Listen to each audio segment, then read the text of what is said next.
All right, everyone, welcome to the show, to the forum this evening. We have a 3-hour show that we're going to go ahead and get started. Joining us here live in the forum this evening is our brother, our dear brother, Bobby Hemmitt. Some will say he is the modern-day Nostradamus, but we definitely know that this God has some very powerful information that he's going to be bringing and sharing with us tonight. A very, very spiritual night that's going to be going on right here in the remix. So please, everyone, let's give a very, very warm welcome to our brother Bobby Hemmitt. All right. I'm in the house. Yeah. Yes, Finally, yes, you're in the house. Months. Yeah, after months, and people had me dead and stuff. They had the rumors going around. We'll explain all of this stuff because everything is happened for a reason, right. But it all came out and to our benefit, and so in this particular aspect, I guess Nostradamus would be a little low on the totem for me right now because what I've been going through was the God process and all of that, and so so things happen.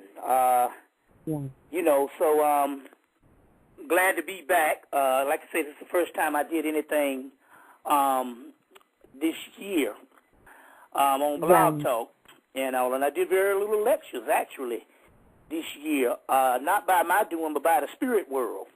And a lot of people, when I say, well, the spirit tell me I can't do this or I don't do this, a lot of people can't understand, but that's how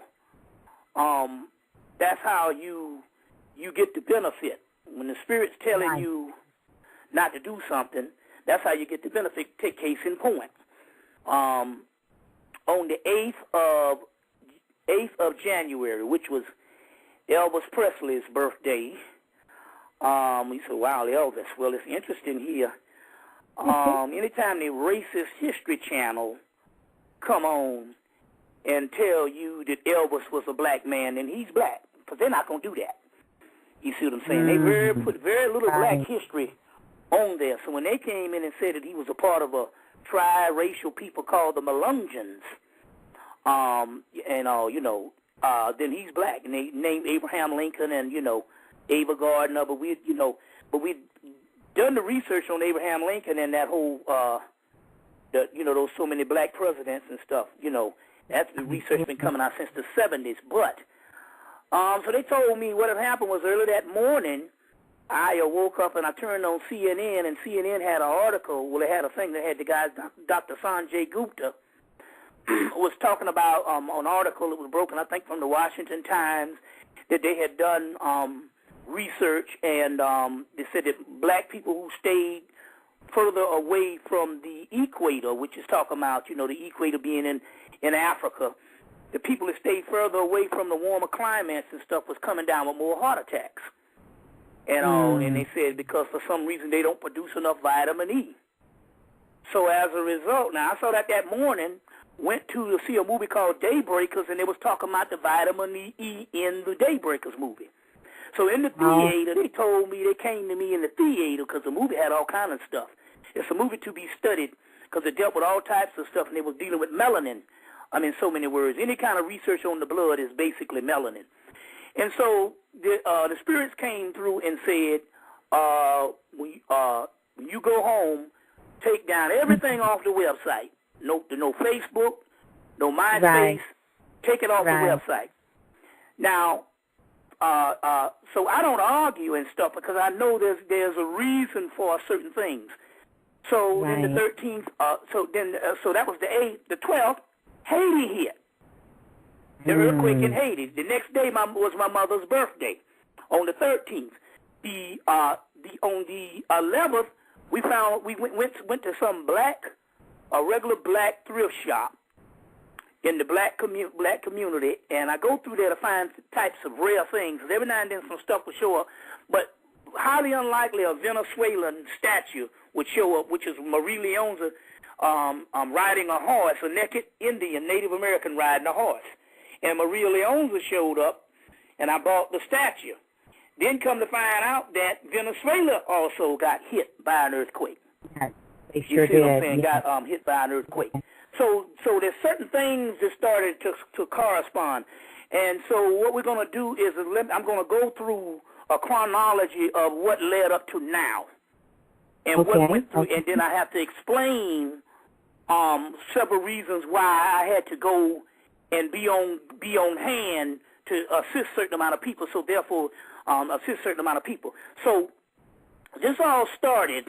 It all started in the fall of the year when they was doing the swine flu vaccines, and then we come to find out that the whole concept, and I think I talked about it, how the swine was connected to the part of the judgment scene, and the pig in the judgment scene of the Book of the Dead, Book of Coming Forth by Day. So what happened was is when the whole swine flu thing broke out and stuff, and this whole swine thing came up, we knew that it was significant, but we found out it was significant because that was the area of the Book of Gates, which is called the Book of the Underworld in the Egyptian Book of the Dead. That was the part of there where they basically, to transform the souls, they have to beat the swine out of the souls, or they have to chase the negative karma or negative energy into the swine.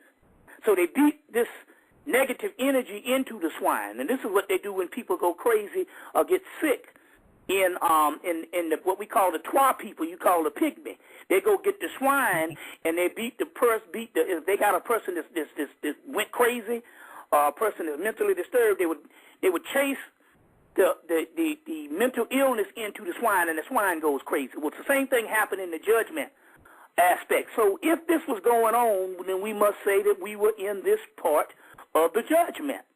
So we must understand the apocalypse, which we understand that particular text, those texts came from, they didn't originate in the Christian, in Christianity. Christianity was basically a composite of ancient texts.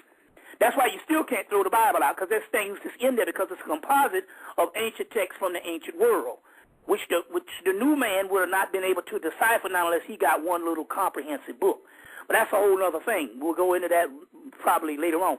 But anyway, that particular revelation, that particular text is an alchemical text, but in the apocalypse it is because they have the same Persian apocalypse that you can also get in a book called Parallel Mythology by J.R. Berlin. And in that Persian apocalypse, the Persian apocalypse is almost identical to the Christian apocalypse as far as the book of Revelations. And they basically shamefully just drafted it and didn't, when you plagiarize something, they didn't hardly change anything. It's unbelievable how close it is in the Persian apocalypse, but you still can find that in this book, Parallel Mythologies. But that apocalypse is nothing but ancient text that came out of ancient Kemet. So it's a later day reworking of the Book of Coming Forth by Day, or what you call the Book of Gates, or the Underworld. And it's a later day reworking of that. But this apocalypse, might I add, is an apocalypse not of the physical world, although we do get glimpses of that mainly in the weather. It is an apocalypse of the soul. So as the physical world is the slowest process for things to trickle down. It starts in the spirit world and it trickles on into the third dimension, but that's the slowest process. That's the slowest route. But as things do happen, and you can see several things is happening in this particular physical world, the apocalypse is going on the inside of us. Number one rule, first rule of metaphysics is anything that you read, apply it to the inner workings of the body.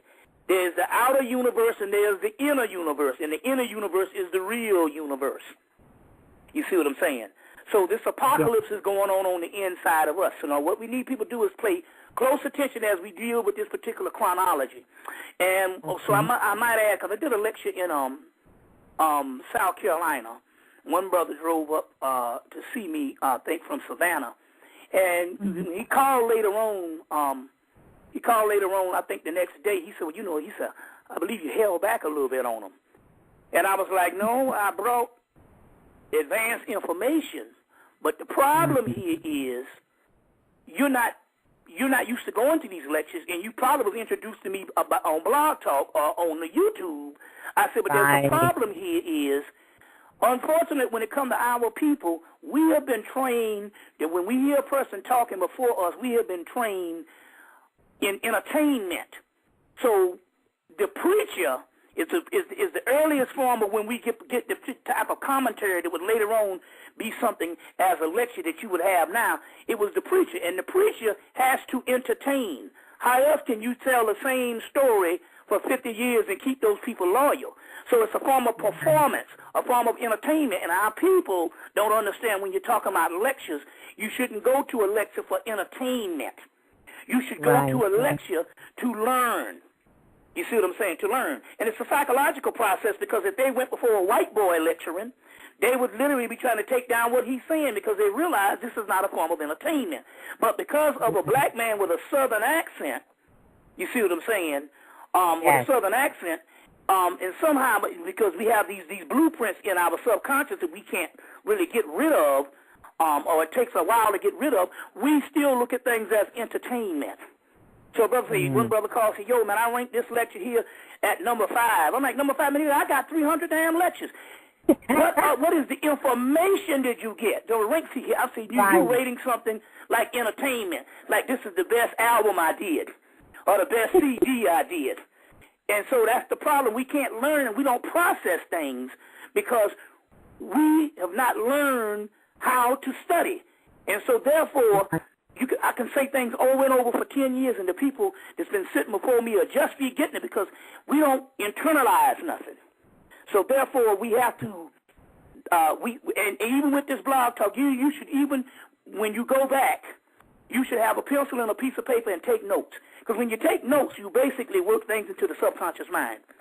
You see what I'm saying? Luckily, you can reboot this back up and hear it over and over again.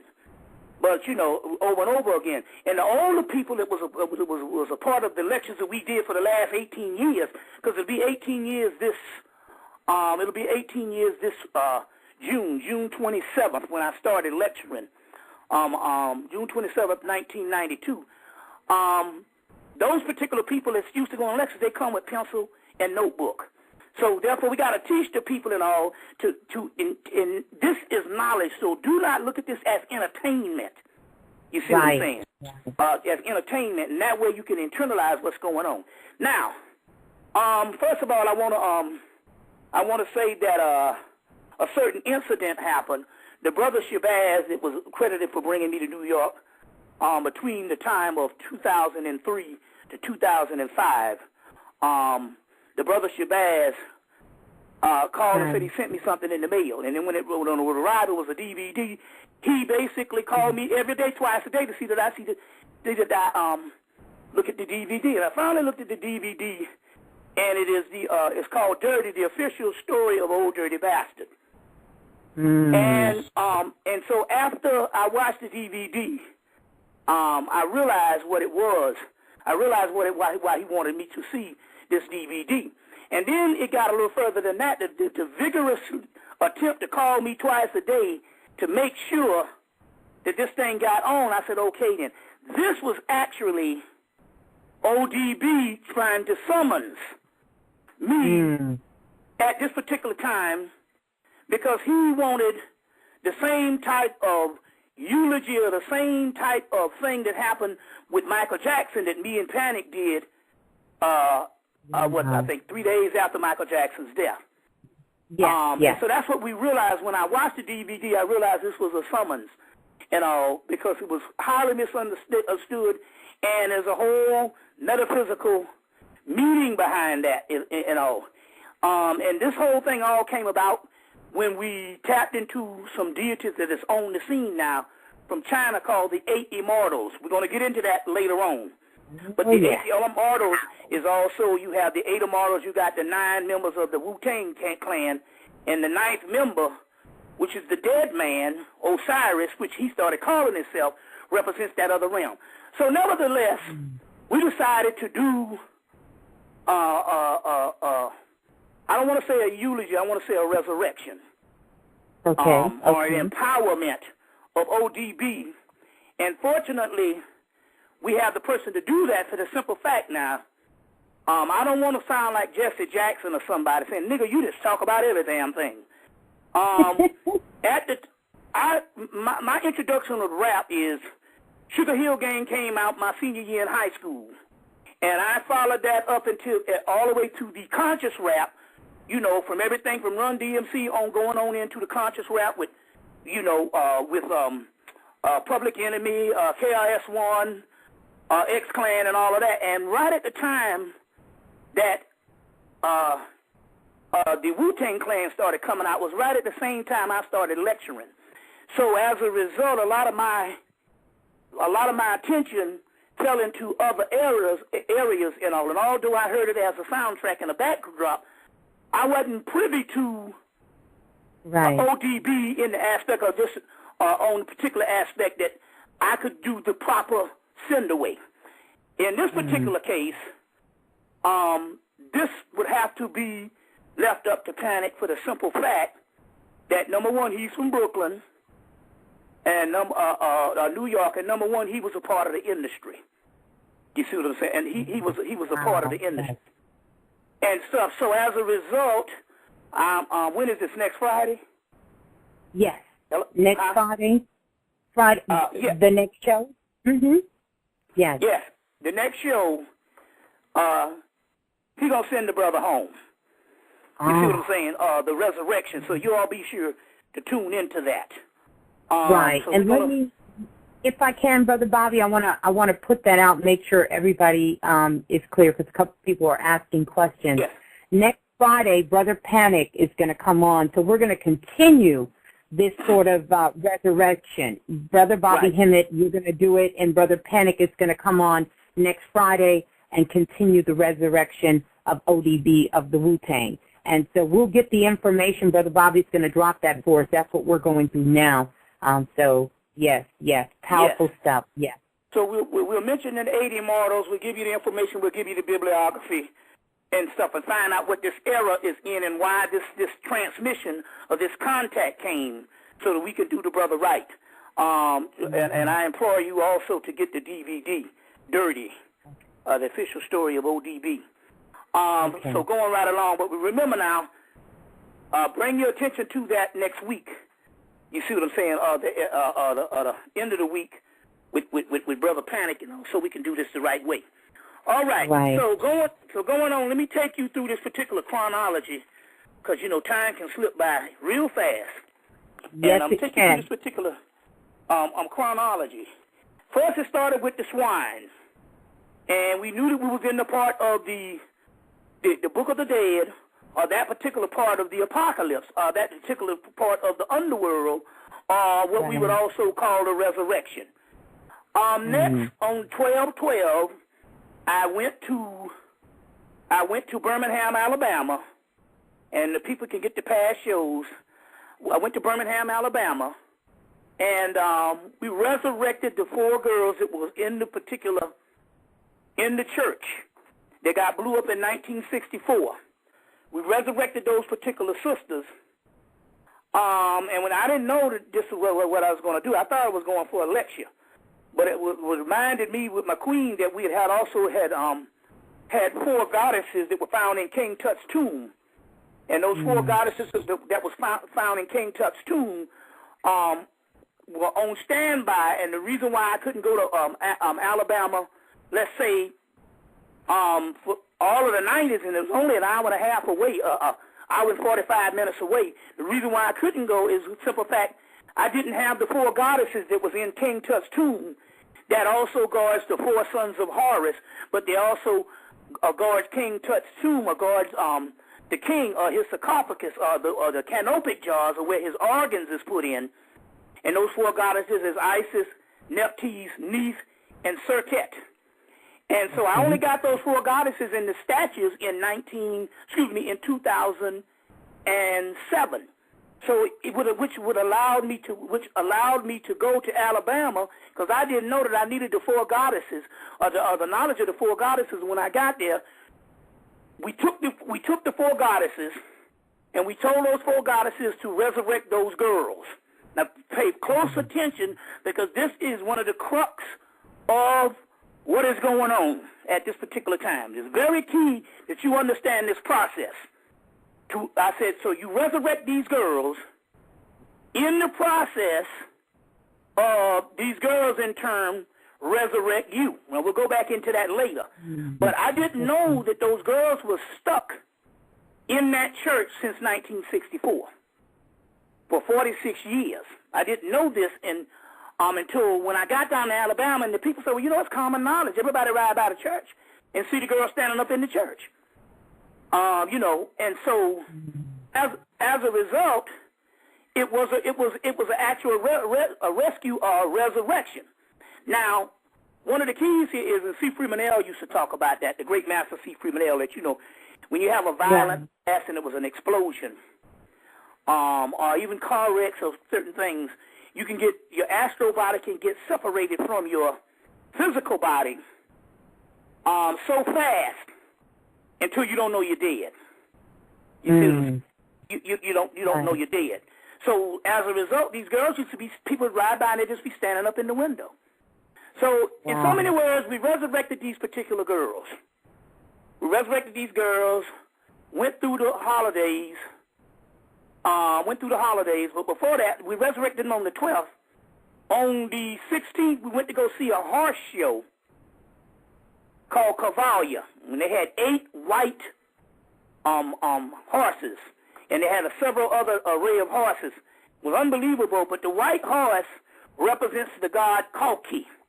Kalki is the last avatar of Vishnu, and that particular god, he comes in the realm of Sagittarius. That's where we were at the time, on the 16th and of December. Now this is a couple of days after Birmingham.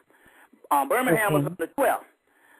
And so Kalki is the god of resurrection. Now that's very key, because when I go into some other things, a certain thing happened to me that in turn has a lot to do with the god Kalki. Kalki, he's called Kalki in India. It's the last resurrection of Vishnu, Vishnu being the Christ figure, the Horus figure of India.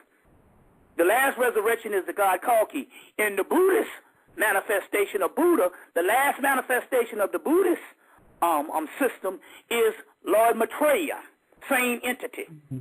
And he's called several things, so that same last manifestation is also different forms of Horus and different forms of deities that is to come. So that Lord Maitreya information. So the god Kalki, the white horse, represented Kalki. Now it's interesting because it was a guy that came from India in 2008 he came from India to America, to Atlanta, when I was in London. And he came to bring the information of the god Kalki, because it said it was a prophecy in their system that they would have to come to the West and bring the information of the knowledge to Kalki to the African Americans. So, so when you had that Cavalia horse show with something like, I don't know, 5 to 6 or 8 white horses come to Atlanta, it also represented the rise of Kalki. It was very key. So, moving right along. Right. The resurrection of the four sisters, which is also the resurrection of the 4 goddesses. Now, the day that those particular sisters was resurrected in Birmingham, Alabama, the movie The Princess and the Frog came out. Now, it's a deadly thing to turn the black woman into the frog, because when they turned her into the frog, that represents the goddess Hecate. And the goddess Hecate is this particular frog-head deity in in Egypt. And her job, now check this out, her job is to turn the old goddesses into the new goddesses.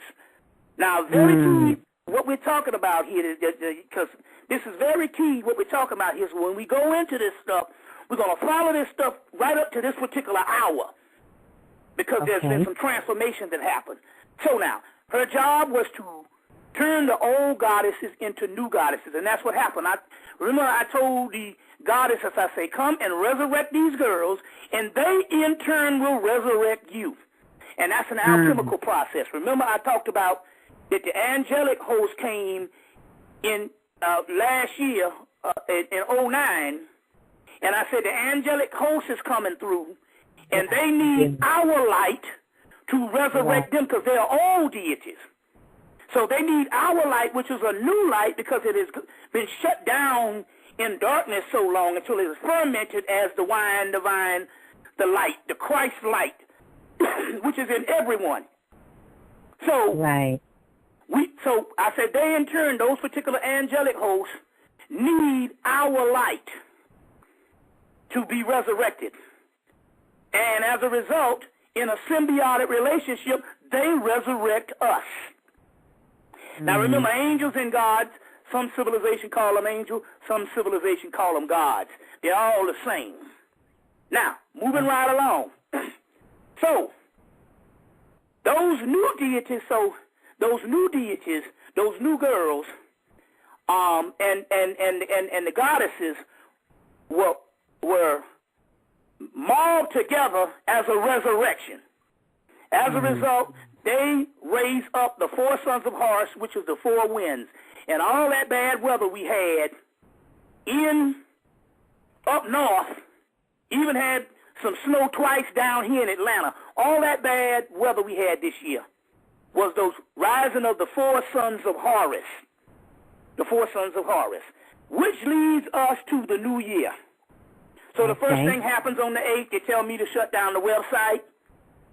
Shut down the website, and people freak, you know. Yes, they did, Brother Bobby. So we, and so to shut down the website, and then the whole Haitian thing, and then all of a sudden, but one of the blizzards that happened in December canceled my lecture in Baltimore. So that lecture had to be rescheduled. It had to be rescheduled for January the 16th, which is a couple of days after the Haiti incident. So now, moving to that, this is one of the keys. So we go into January the 16th. That day in Baltimore, the first thing happened was, let me go back. That Friday, I started getting a little sick. So I had to get on the psychic horn and the spiritual telepathic waves to find out what the fuck is going on. I feel this energy. It was only for a few minutes, but it was like, well, look, these Haitian spirits are very angry, some of them, because they were the same spirits that helped fight in the Haitian Revolution. Very powerful entities. And it was like, well, you have to do something. So so as a result, later on that night, they came through and said, well, about a year ago, you put on the top hat as Baron Samedi. And went into lectures and did what you had to do, and you did the whole thing on Baron Samedi. Now, as a result, you put on the hat, you got to do the ceremony. It's just like the movie, the Santa Claus movie. You put on the suit, you Santa Claus. So I went to Baltimore, and as a result, we had to go through a major ceremony. It's on the internet. One of those. It's on one of the DVD versions, and had to do a major ceremony. And as a result, I had to call out over 100 deities. I have a Bobby Hemmitt's DVD list that's also available, and it has well over 100-something deities. So we're going to inquire about that when we go to the infomercial in a few minutes.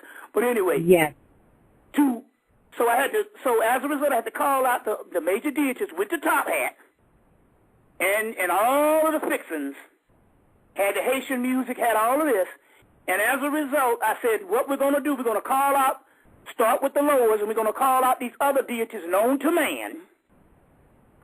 And on those particular deities, after we call them out, what's going to happen here is we want you gods to resurrect these souls, as in turn, they resurrect you. So this was not a eulogy that went on. This was a coming together of the souls. And I almost sprang my jaw calling out so many deities. Now, as a result, the next day, I was still in Baltimore. They say, you ain't going to New York to do this lecture next week. Next week. And I said, oh, yeah, well, okay then. And as a result, Baba Nu calls and said they got some discrepancy. They had a little feud between him and the sister, what have you, and that was my key to say, we're going to scrap that. You see what I'm saying? Yeah. Because I knew then that the spirit, they told me as, you know, in the day before I was supposed to fly out, they told me, you know, no, you're not. So as a result, we had to shut that down. So as a result, they said, well, you know, you're going to have to take a little break. You're not going to do no lectures for the next couple of months. Now, so it's the same thing as they shutting down the actual website or what have you, the website. I said, well, you were saying it's so obvious there's something that's happening.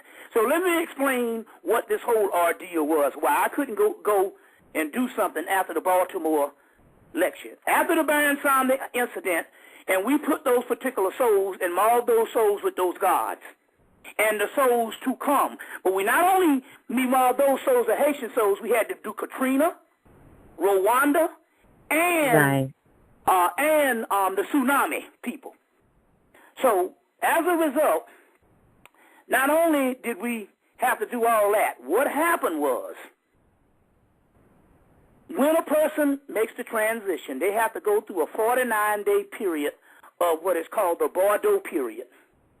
And the Bordeaux period is a 49-day period where they go through the process of turning into what they're going to turn into. In this particular case, it's a very delicate thing because they were turning into gods. So that's the beautiful part about all the souls that had transformed. They have morphed into these particular deities. You get where I'm coming from? So yes. As a result, that's called the Bordeaux period. So as a result, I couldn't go anywhere for the simple fact I had to be online as a form of at this particular time, all the energy was needed for these souls to go through the Bordeaux period. And the only time I got to go ahead to go and do a lecture was last Sunday, last Saturday, the day before Easter, was to do a lecture. So now stay with that, because as a result, we're going to go down to show you what has come of all of this. Okay. And where we are now. But right now, I want to take the opportunity right now to do my infomercial. Yes, and please what I mean do, by that is everybody talked about the stimulus packages. Let me give you an update. One sister down here, brother is in Iraq, and because he took the purple disc. They mailed him the purple disc, or he got the purple disc, or he received the purple disc. As a result, bullets bounce off this cat. You see, so the purple disc is saving people's lives. You see. Yes, I wear mine every single day, every day. Right. And as a result of the centrifugal force of the stimulus package, things are actually happening as far as people are getting their needs met. If only... If you don't get into the process of looking for the monetary fund to come, like you cash a check, the needs will be met. And so this is going. So there's all types of testimonials and stories on the stimulus package. What we have done is added 2 more Moorish seals. There's 2 Moorish seals, and those Moorish seals are seals for riches. And I just introduced a Ganesha Yantra, which is another seal you can put in your wallet. So we got the magical number 8, the Moorish seals, the Ganesha Yantra, and Ganesha, as you know, is the god that is the opener of the way, but he's also the god that removes obstacles. So we have a Ganesha Yantra, and we have all those particular things. We have produced also a picture packet, and this is what I need to explain, because one sister didn't get the concept of what this picture packet was.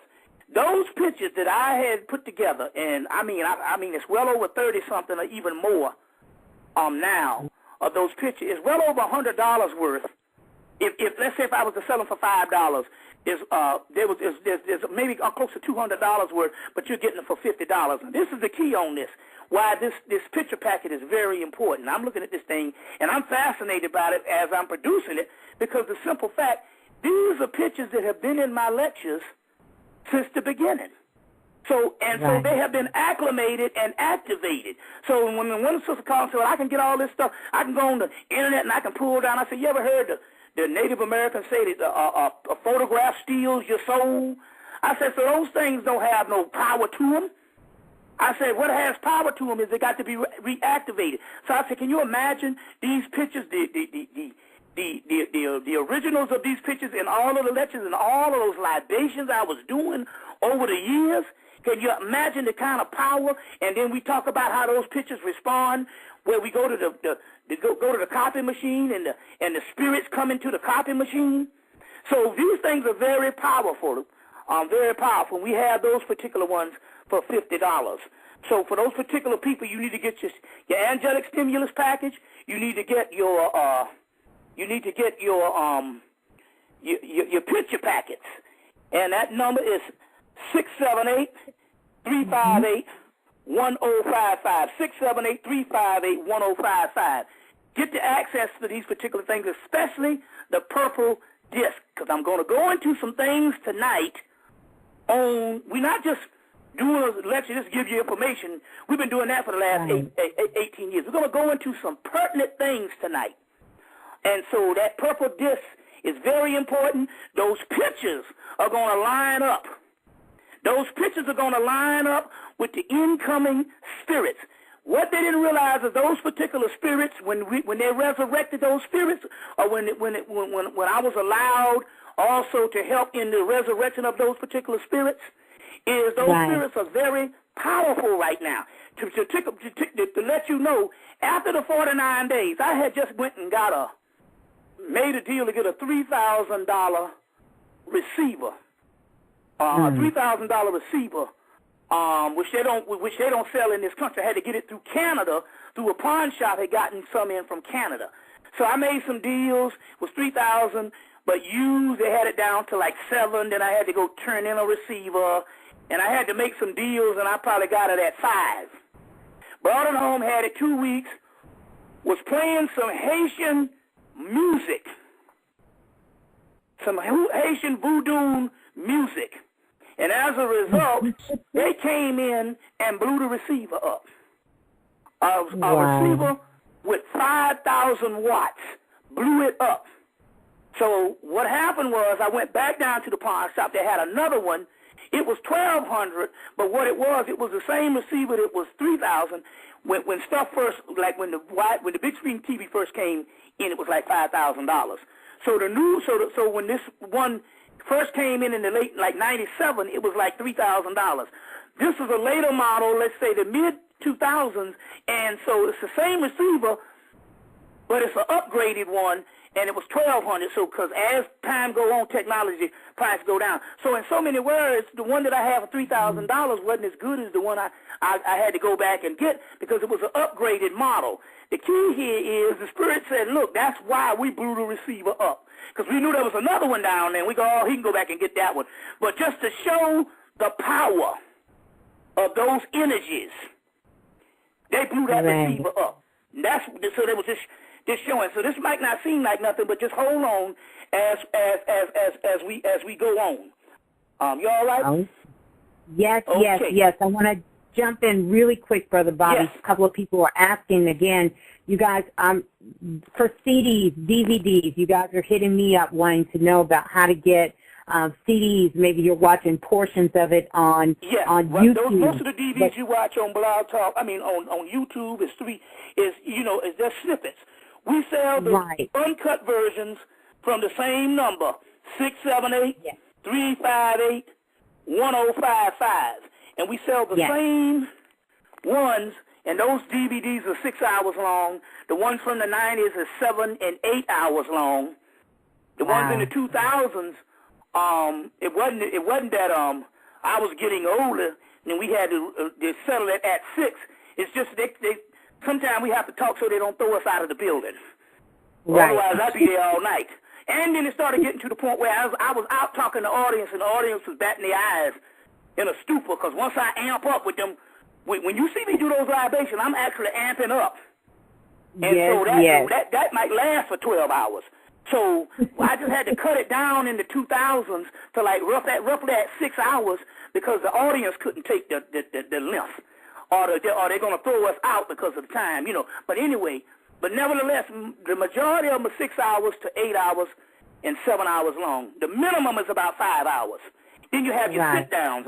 When you have your sit-downs, what you call interviews, those can be anywhere from 2, 3, 4 hours. But they can get those at that number.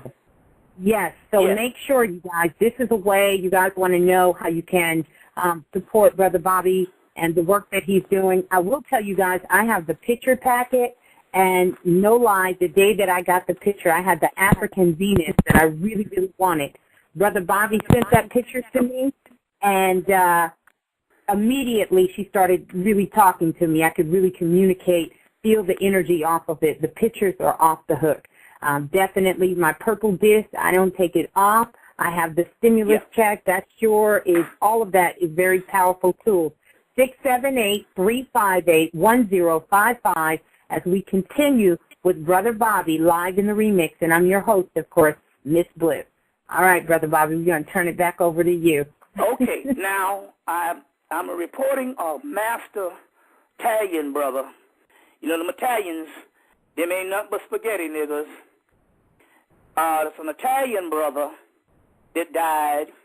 His name was William Arbello. I think he died sometime in last September or something. He was a master of the occult. He's been doing stuff since the 1960s. William Arbello made the transition, but what happened was he had a documentary, or he had a series out, a tape out, or a DVD out called Get Rich Quick Spells. And this guy's a master, which means he will show you how to do things in getting household products out of your kitchen to bring in money and finances. So that particular brother, once he made the transition, he came to me about 2 weeks ago and said, we need to get that particular information out as far as the Get Rich Quick information, and that particular monumental DVD on Get Rich Quick. Unbelievable information on how to use just basic things around your house and different things you can do to bring in loads of cash. So the Get Rich Quick aspect is William Arbello. So please inquire when you make your phone calls about that information and that particular DVD also. Yes. Now, I remember I told you about, first of all, I want to say this. I talked about this before the Christmas break, about we was waiting on this woman's book, The Immortal Cells of Henrietta Lacks. Yes. This book, it ended up coming out as The Immortal Life of Henrietta Lacks by Rebecca Skloot. That's S-K-L-O-O-T. Yes. Yes, Rebecca Skloot. And it's called The Immortal Life of Henrietta Lacks. And Henrietta Lacks is a person that they took her cells from her and used those cells for every form of research. They grow the cells in the lab, Johns Hopkins. Yeah. And it says the doctors took her cells without asking. These cells never died. And they launched a medical revolution and a multi-million-dollar industry. More than 20 years later, their children found out, and their lives have never been the same. So let me give you an update on that. Is the woman, Rebecca Skloot, or whatever that is, Skloot. This woman, she said that when she was in college and she heard mention of them taking this black woman's cells and growing them in a lab and also using them for all of this particular research, and she said she never forgot it. And as a result, years later, she's written this particular book, The Immortal Life of Henrietta Lacks, and it's her #1 bestseller on the New York Times. Now, and it was years later that the children found out. Now, one of the keys is this. What was the outcome of this? The children found out later, and now they have this particular, they put in something years after they took her cells that you can't sue the hospital or you can't get any money for the doggone research. So they did that to cover their behinds. And so, as a result, so the lady came to speak about 2 weeks ago here in Atlanta. So the sister Kimberly said, well, what I'm going to do is I'm going to raise the question, because she came to speak at Emory, well, why don't you use some of the proceeds to the book, because the book is #1 bestseller, New York Times, to help the family. To help the family, since the hospital had this thing that said that they can't sue or they can't get any money. So she ended up not going to the actual lecture. I don't know what happened. But one of her colleagues did go.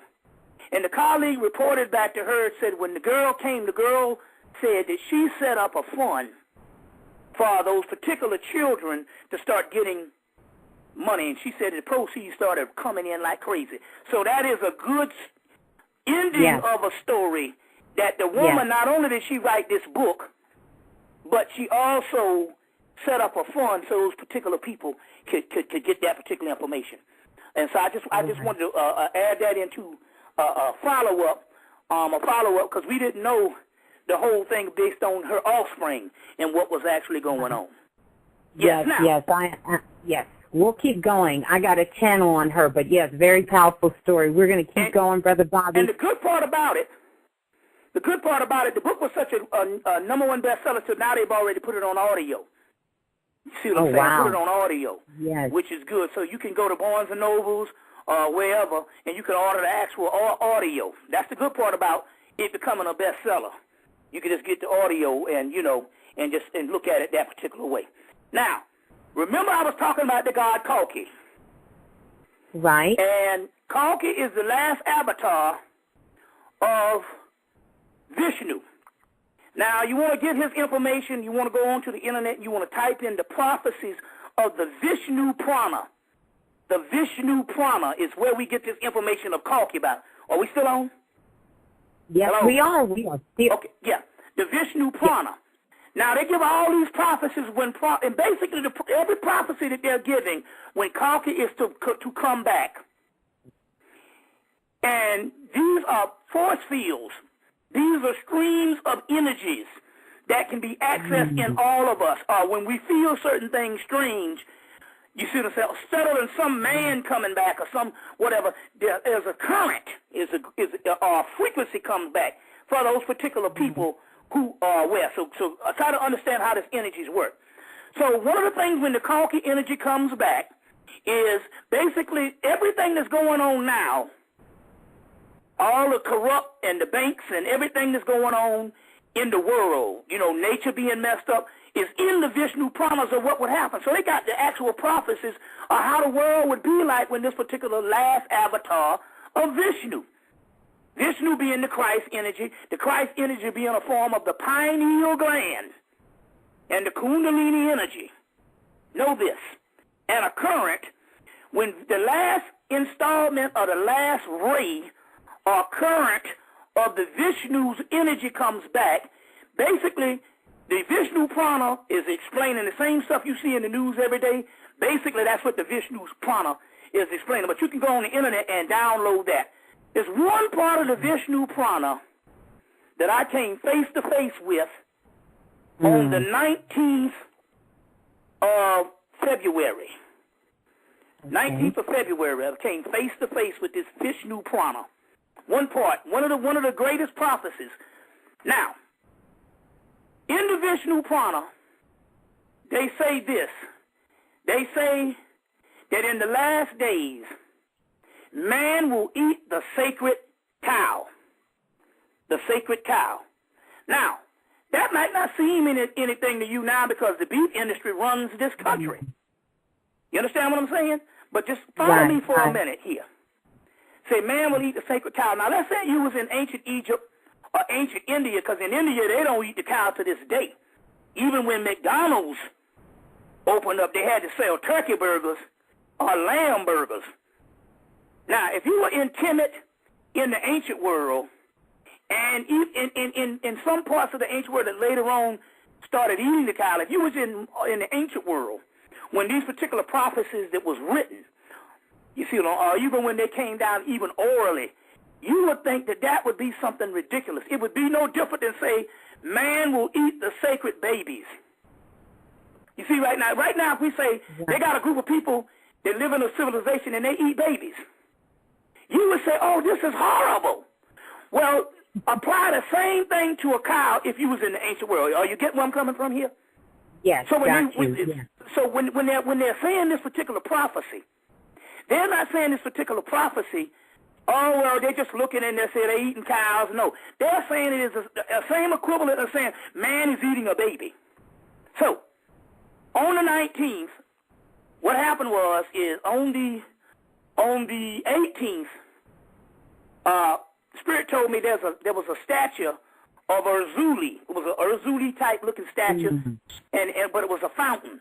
And they said, well, you need to go get that fountain because Urzuli needs that fountain to enrich the flow of those particular Haitian souls. So we went and got this fountain of an Urzuli sitting on these lotuses and stuff. And we plugged it up, and the next morning I got up and I threw up, and I started throwing up all day. So I threw up from, let's say, about 10 in the morning to about 1 o'clock that night on the 19th. And I'm saying to myself, well, there's something coming in. I already know this because I know when you go down to South America or when you go down to Africa, when you go to Africa, what they do is when they want you to go on a journey, when they want you to take a spiritual thing where you're going to tap into high information, they give you this root. You eat the root. You throw up everything until you purge yourself and clean yourself out, and there the spirit can dwell. Down in Peru, they got the same kind of thing. They give you this root, you throw up, and you throw up until you completely clean your body out.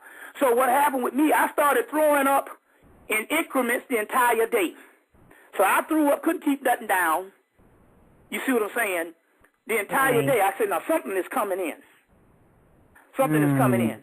So what had happened was there was a current by a god by the name of Apanuk.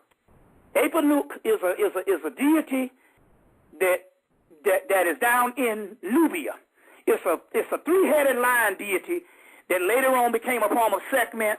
He was an earlier form of Set in the pre-dynastic Set, which is the primordial deity, and he also is an early form of Ogun and stuff, of Ogun. So this Apanu energy started coming through, and I said, yeah, he would also be a form of Ra Heruka Hudi, or if you're in the Crawley system, Ra Har-Kuit, which is the third chapter of the Book of Law, when they talk about Ra Har-Kuit will arise at the fall of the great equinox, when the double-wanded one will rise, Ra Heruka Hudi, or Ra Har-Kuit, and bring fresh silver from the skies. Now pay close attention, because when we get on into this, we get ready to break this thing down.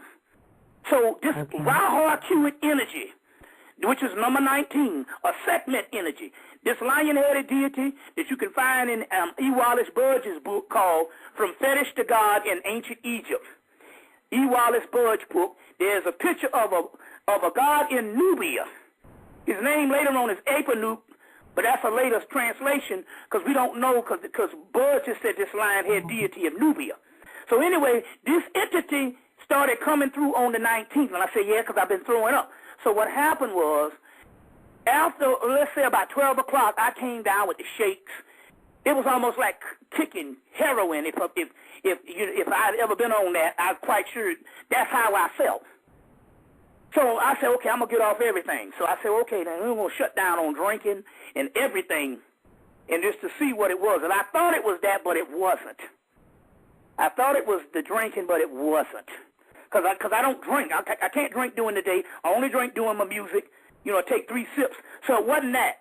What it was, what we found out what it was, about a month later, I messed around and ate a damn steak and cheese. And came down with the same shakes. So what was happening was, it was saying, what it was, they was purging me of the beef. The beef.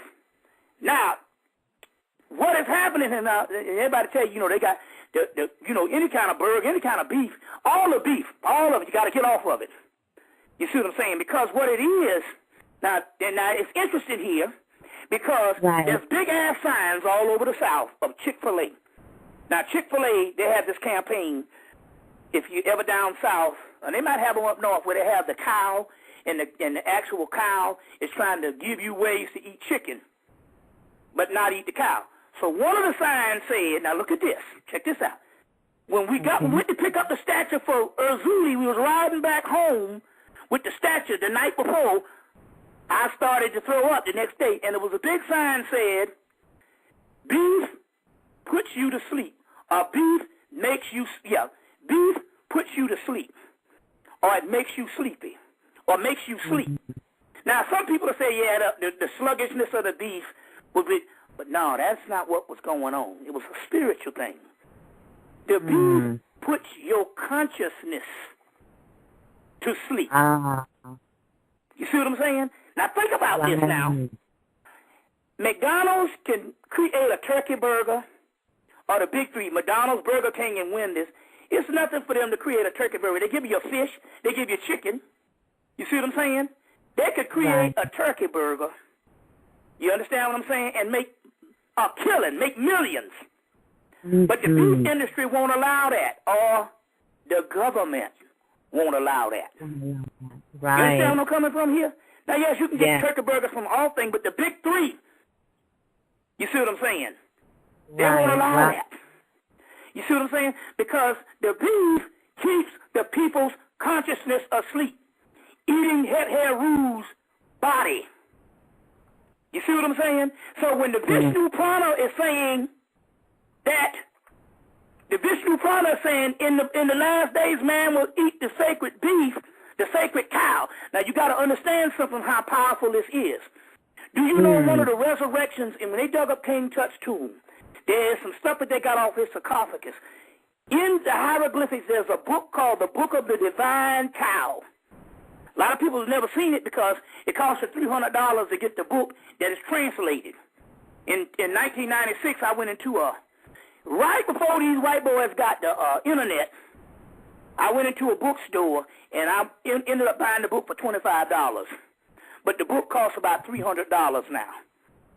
It costs about that. But in that particular book, they got a section of the Divine Cow. There's a portion of, let's say, these texts that come from the Apocalypse stuff.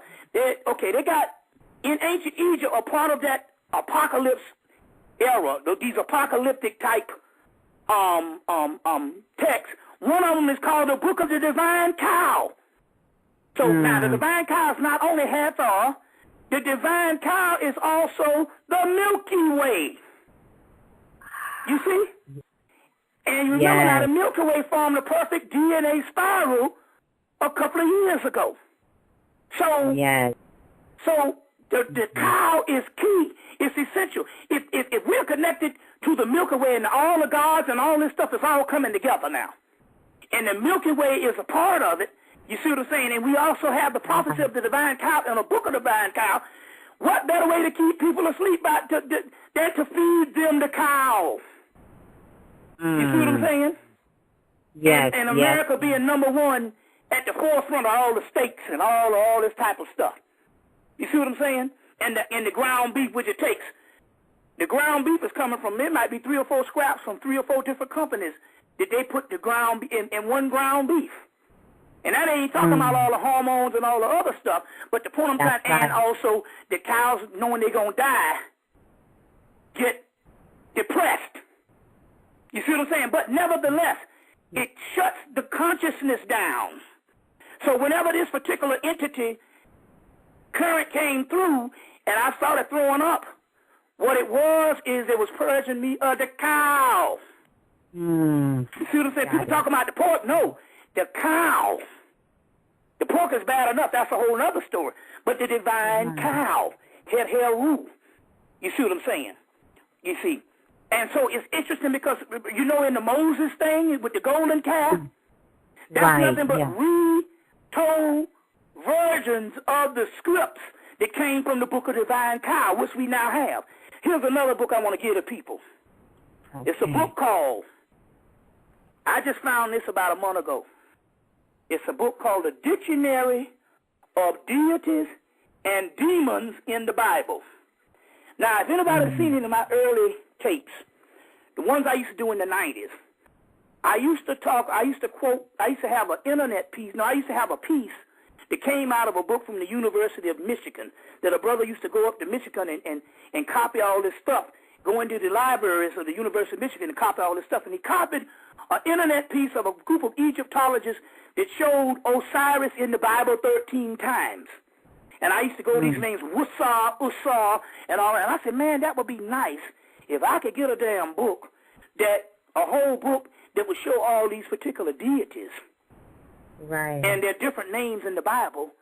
You see what I'm saying? Because our people, now we into that Bible, so don't fool yourself.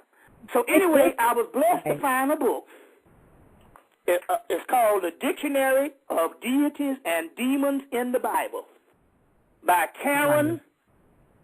That's Karel. Carol, Karel. Her middle name is Van, V-A-N.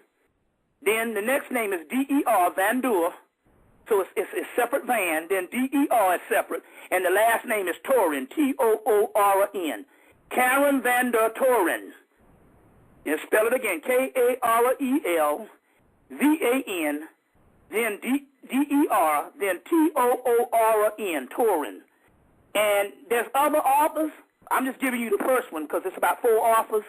And it's in this book, it's edited, and this book has people, colleges, and contributors from around the world, and the list of contributors take up 3 pages. Or 4 pages. That's how much stuff. So let's say if you want to look up Isis, they'll say, well, go to so-and-so, the book of Numbers, and so-and-so. Her name is Rabasuna or something. They'll give you the biblical name. Okay. You see what I'm saying? So you'll know that's Isis. They have everybody in here. Horus, Aset, but they'll have stuff like Hercules. Well, Hercules and Samson is the same. I already knew that. But we also know that that's all Samson is a form of Raheru Kahudi, the god of war. So they'll give you Hercules, Samson. Then they'll give you all the demon stuff, all the Beelzebub, Azazel, different. So they'll give you all of these deities in the Bible. So I wanted to put to enter that in, for the people. Okay, moving right along. What's our time?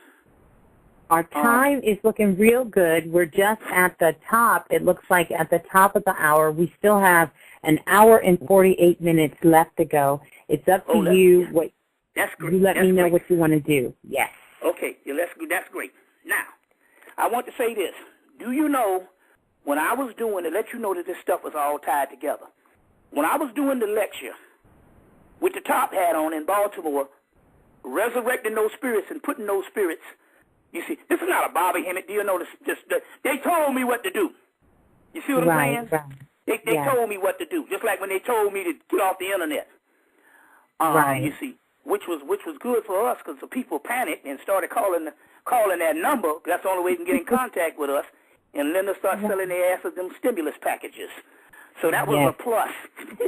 But anyway, so what happened was the night that I did the actual lecture on the 16th, where I'm doing the ceremony, that same night in Birmingham, Alabama, on the 16th, 4 college girls went into a hotel. The janitor was burning incense and the hotel caught on fire. Everybody made it out. These 4 girls went into the closet because it was a motel. Wow. These 4 girls, now anybody can get out of a damn motel. Shit, just walk out the front door. But these 4 girls went into a closet and huddled together and burnt up in a closet. Just like so it was almost like the first one was the 4 younger girls. These were 4 older girls, but I think what it was is they wanted to get on the highway with those Haitian spirits, so that was their time. That was their time to do that. You see? Yes. Yeah, that was their time to do that. So now let's see here. Let me see here. Let me see. Okay. I also want to give another book. I want to give another book out, because I gave the Dictionary of Ancient Deities. Yes. By Patricia Turner and Charles Russell Carter. Told people to get that book. I also gave, I told you about the new book, and the new book that I found, which is actually an old book, it just is new because I just found it not too long ago. Do you have the name of that book? Or let me see if I can find it. Oh, here it is. It's called the same people that put out the Dictionary of Ancient Deities put out another book called The Goddess in the World. It's called Goddesses in World Mythology. a biographical dictionary, Goddess in World Mythology, a biographical dictionary by Martha Ann, that's M-A-R-T-H-A, then A-N-N, and Dorothy Myers, M-Y-E-R-S. Her last name is Imel, I-M-E-L. So Linda Ann and Dorothy Myers Imel. This is a whole book, about as big as the Dictionary of Ancient Deities, but it's completely on the goddesses. So it's called The Goddesses in World Mythology. And then I want to give out a book that I got to thank this sister that wrote this book. I guess I was waiting for this blog talk to come to introduce this book. Okay, now, some people know that you can go to botanicas. Let's say a lot of the African gods and a lot of the Caribbean gods, or a lot of the gods from the Caribbean, South America, and all of those, you can't find them in a lot of bookstores. You can't find them in a lot of these mass books where you go to, Barnes and Nobles or what have you. You have to go to botanicas and get these little pamphlets. Right, well, right. I'm glad this is a sister. Her name is Judika Illes. That's Judika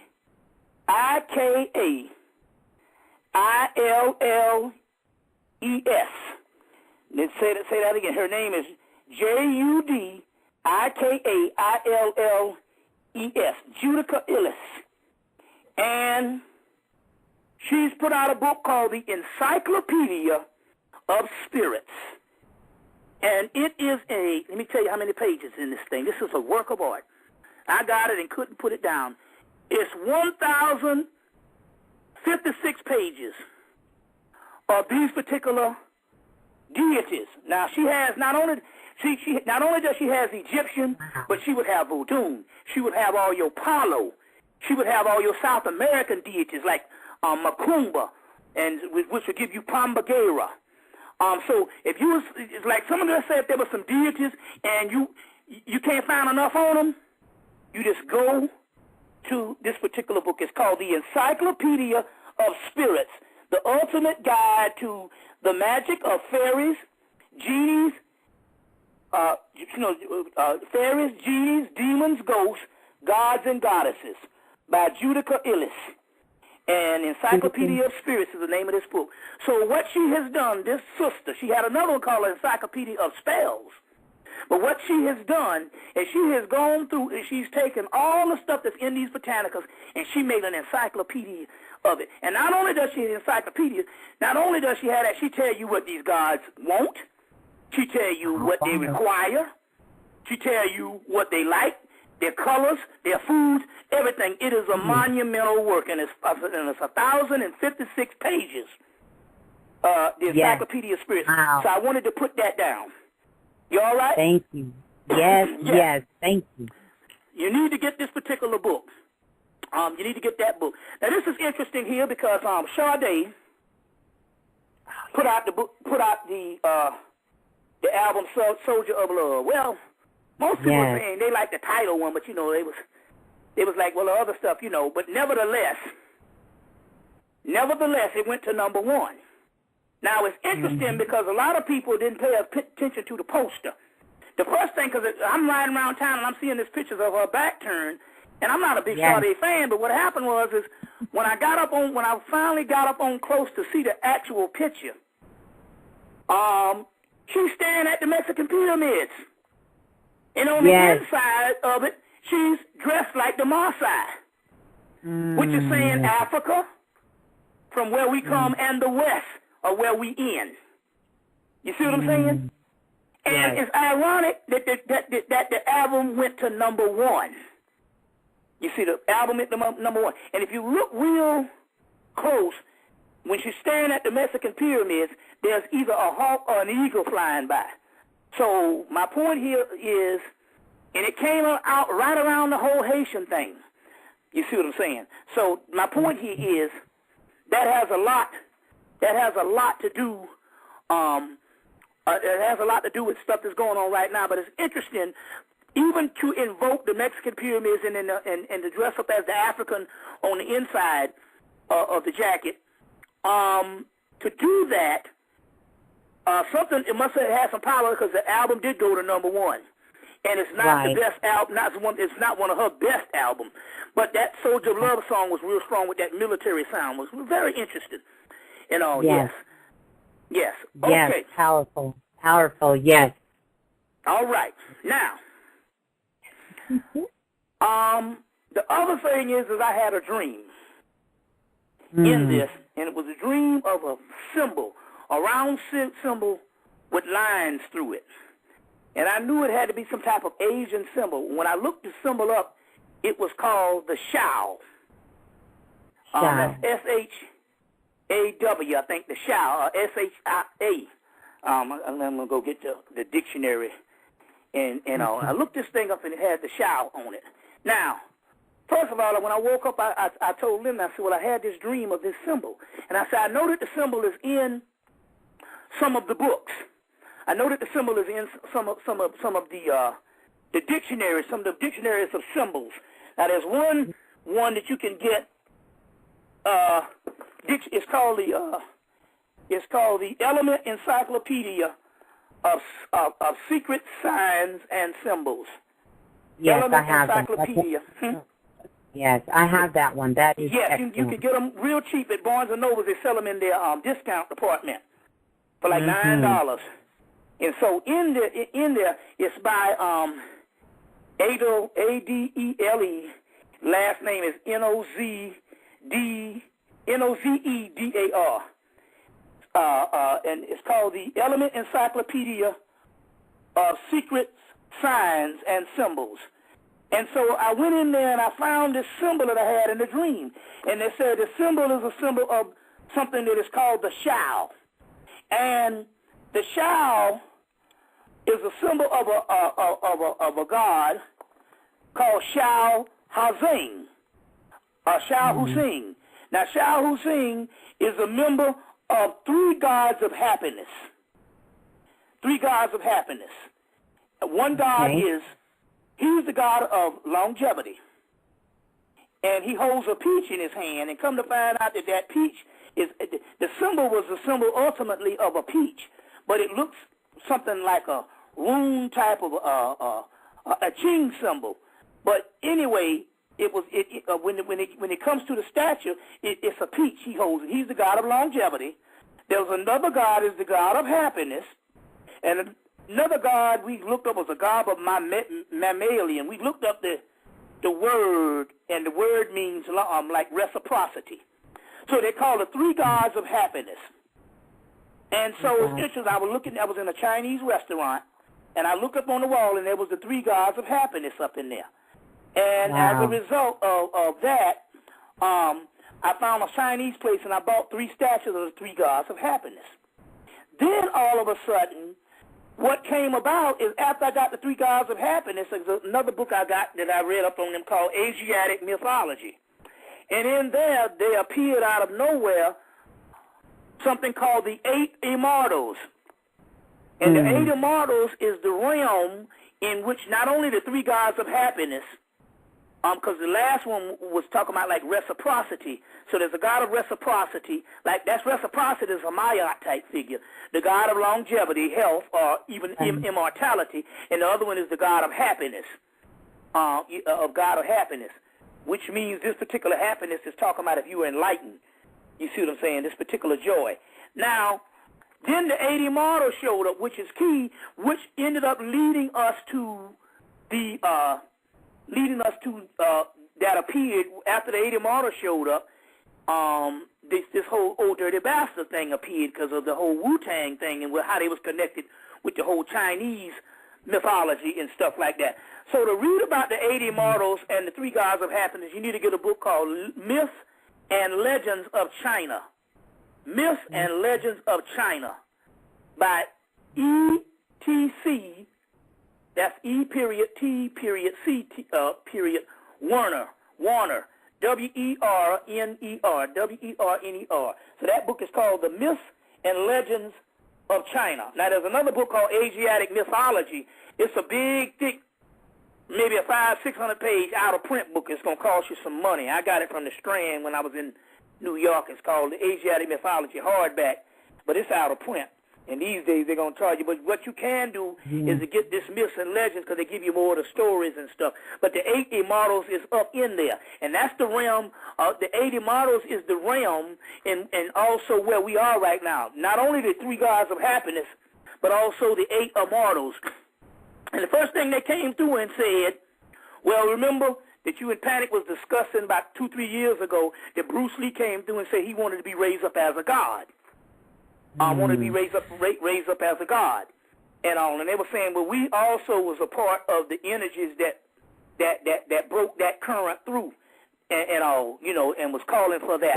And then shortly after that, this whole old dirty bastard thing talks about it comes through being connected with the 80 immortals, and now we got to resurrect him as the god, and which he started calling himself the god Osiris before actually going to the other side. He was calling himself the god Osiris. Now, two other things we need to deal with. Like I said, get under your music. You see, very key. Get under your music, very key. You see, because obviously they what they do is that's one of the things that they focus on also. You know, as far as your health. If you're separated from your music and separated from dance, your health, that's one of the keys and stuff, is to get under your music and get back into your dance. If that's possible. Possible. Now, another thing that we, first of all, at this particular time, and let me start to explain this. Let me start to explain this, this particular aspect of what's going on right quick. In 2006, right before my mother, to show you where we are and what's happening spiritually. In 2006, right before my mother passed, she passed on June the 30th. No, she passed on July 30th, 2006. 30 years before, on that same day, Bruce Lee passed. In 1973. So, she passed on June the 30th. Now, before she passed, we went down for Mother's Day because the town gave her a celebration. The town and the church and what have you, and they gave her a celebration. We had no idea that this celebration was right on time because she made the transition when she went up in the fire, her own fire, the Kundalini energy, and we talked about that in the lectures. But anyway, went down to South Carolina. So let me show you what's happening. We went down to South Carolina to visit her and go through the celebration before she made the transition on Mother's Day. Came out of South Carolina, and the next day, we got, especially me, I got sick and couldn't understand what was going on. And I didn't put this thing together until last week. And what had happened was, what I had noticed when we went down to South Carolina, the town that I grew up in, it's not really there anymore. Most of the houses are gone. It looks like it's a pale shadow of itself. It used to look like a little New York, but it would look like a miniature Mayberry. But they had everything, and it was happening. But all of a sudden, the town is wiped off the map. Just about. There's hardly no houses. I'm like, man, this doesn't even resemble the place I grew up in. So now, but the next day, I got sick. And, and had to really fight and stuff and couldn't understand what was going on. So, and I don't get sick. So whenever I get sick, I know that there's something that has happened on a current level as far as currency. So what happened was, there's a mythology in the Grail mythology and in the Journey of the Hero. Any of these books, the Journey of the Hero, the book, the Robert Joseph Campbell book, The Hero of a Thousand Faces. There's other books on the Journey of the Hero you can get in mythology. There's a book called, so as a result, there's a book called Mythology, The Journey of the Hero by David Adams Leeming. David Adams Leeming, Leeming. It's called, I think it's called Mythology, The Journey of the Hero or something like that.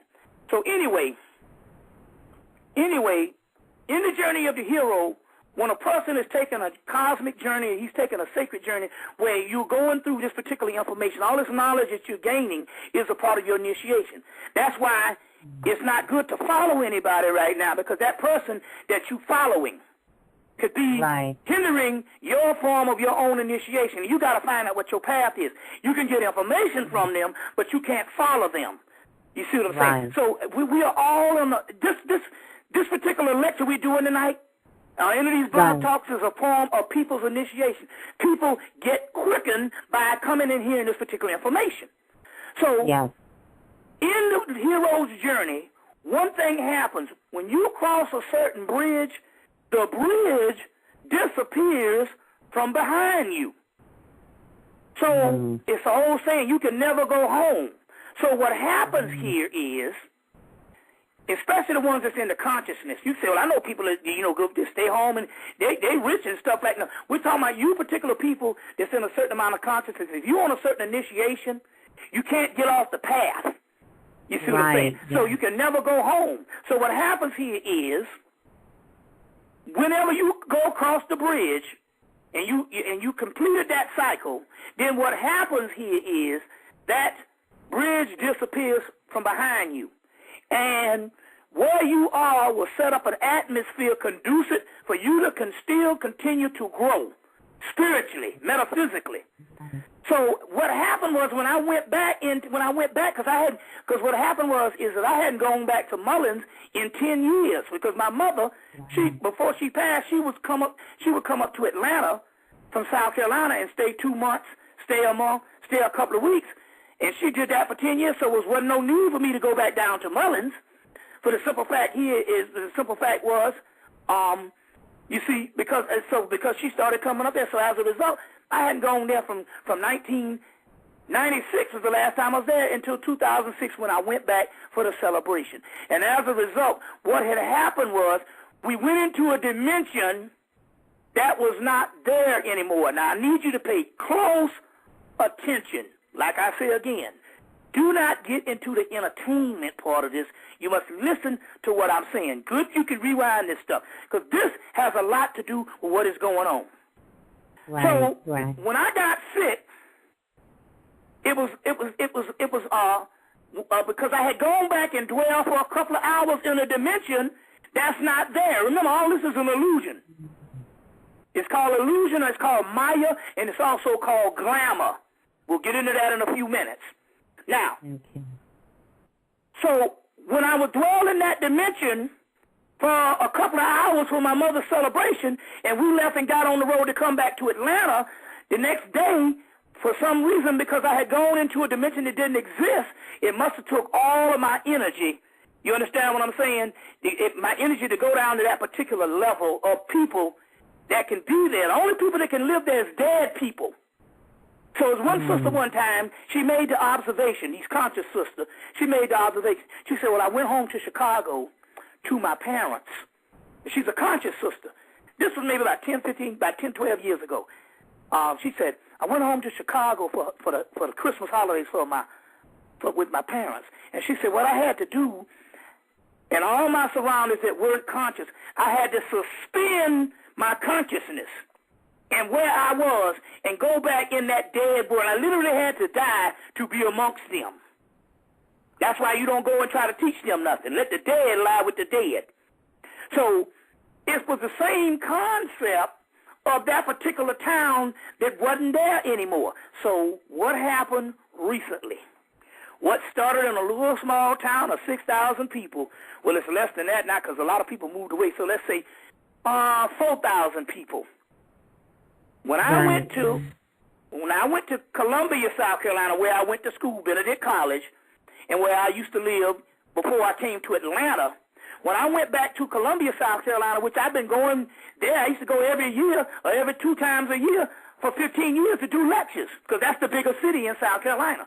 When I went back to Columbia last weekend, and I did the lecture, got to the hotel that night, spent the night, and got back on the road, and came back.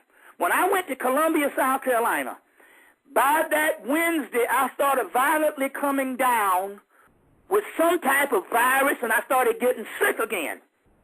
And And so Linda reminded me, hey, you remember you went to South Carolina in '06 and the same thing happened? And it's interesting here because her mother died in '07. Right before her mother died, we went to D.C. I had a lecture in Baltimore. Linda's from D.C. Had a lecture in Baltimore. We went, went after the lecture. We stayed a couple of days in Maryland where her mother was from. And we stayed a couple of days, and later on she made a transition the next year. But after coming back in '06, we came back from D.C., we both got violently sick because that was where she was from. You see what I'm saying? So the point I'm trying to make here is, now what is happening? What had happened in Mullins, a little small town that had disappeared from years ago, is starting to happen in the bigger cities. Columbia being a bigger city, as a result, is starting to die. It's starting to die. That's very key because this is an Indian mythology of the triple cities starting to be destroyed. So let me explain to people what's actually going on. What's actually going on. Yes, yes. This is nothing but an illusion. It's called Maya. It's an illusion. And this illusion is sustained by something that is called glamour. So glamour is what the glamour is what makes this illusion, it makes this illusion function. So glamour is what the ego taps into, and it taps into, and when the ego taps into this glamour, it makes this illusionary world that we live in possible to live in based on this glamour. So what it does, it takes something that is nothing, something that is an illusion, and the glamour aspect of that particular illusion, because illusion is called Maya, the glamour aspect of that illusion, what it does, it makes things appealing to the ego that sustains and keeps you locked into this illusion based on glamour. Based on glamour. I'll read a couple of things on what this glamour is in a few seconds. But the point I'm trying to make here is this. This is what's happening.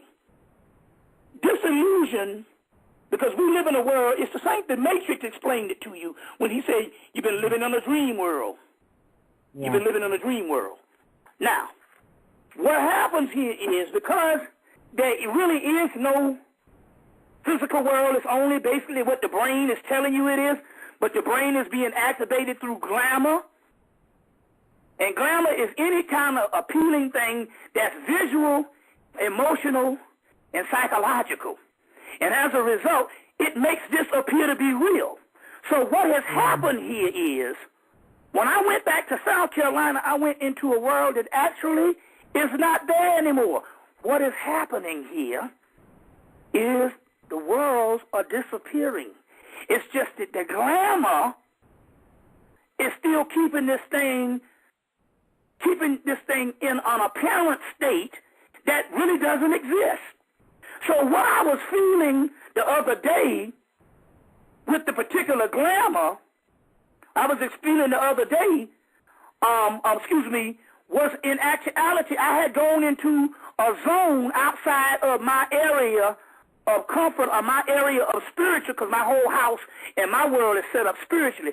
So when I went back to South Carolina, that world is actually disappearing. And all it was illusionary phenomenon that I was dwelling in for a couple of hours. And as a result, my spirit had to go back down to a dead state just to exist there for a couple of hours. And as a result, that's when it caught up to me, that's when I started coming down, because I had to fight all day. I go to war with shit, to make sure that I'm healthy, but nevertheless, this is what has happened. These dimensions are changing, and they're disappearing. So what's getting ready to happen? When I first started off, I said, it takes a while for stuff to completely manifest into the physical. But if these towns, these things are disappearing, then what's going to happen, it's going to, like they say, the twinkling of an eye is going to catch up with the spirit, or with the physical world, and they say midday one day, this shit is just going to disappear. And we're on the cusp of that because the simple fact, we have the army, we have the spirits now that is gaining control because of they were able to exit the bodies in an abrupt fashion, i.e. Haiti, Katrina, Rwanda. You see what I'm saying? The tsunami. And as a result, their energies are actually destroying what they call the triple cities of the demons. Now, of the demons, the triple cities. So now, what does it all mean? The demon is nothing but the higher, is the one's own genius.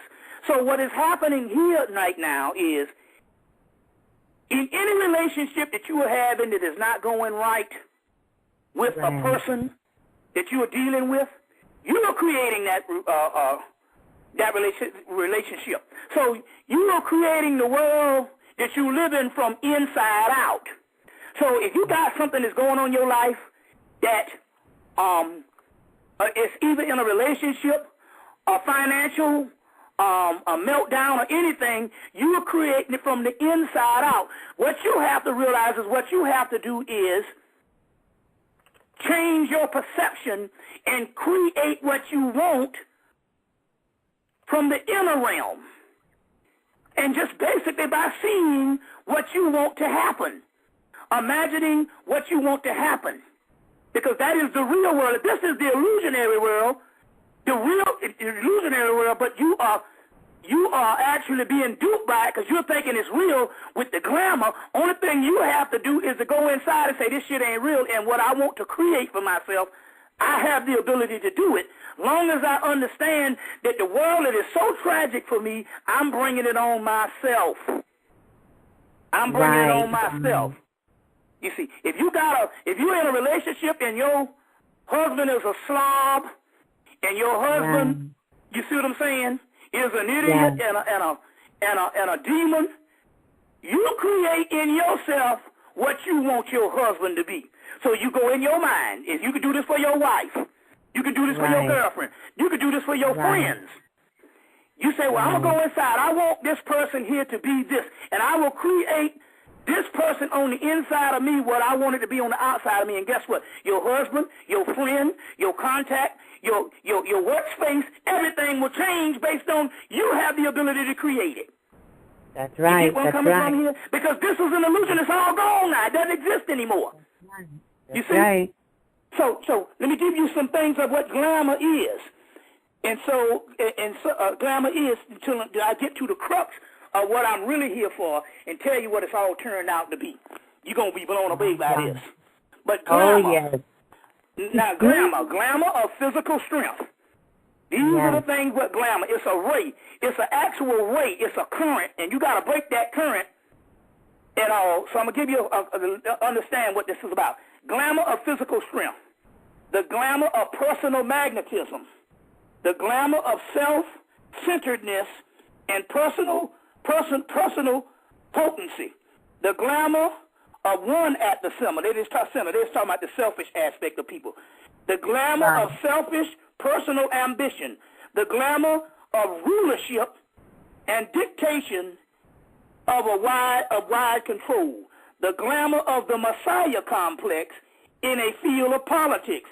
The glamour of selfish destiny of the divine right of kings and personality exacted. So these divine right of kings, my self-destiny. The glamour of destruction, the glamour of isolation and alienation and aloofness, the glamour of imposed will upon others and upon groups. Get out of them groups, because the people, those group leaders are in a state of glamour, that they even got to have you follow them.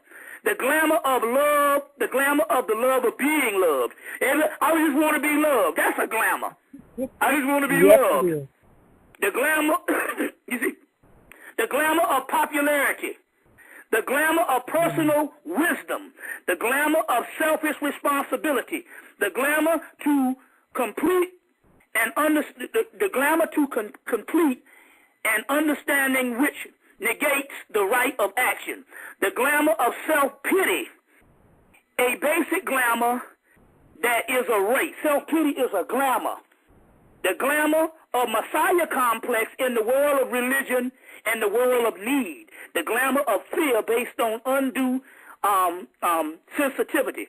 The glamour of self-sacrifice.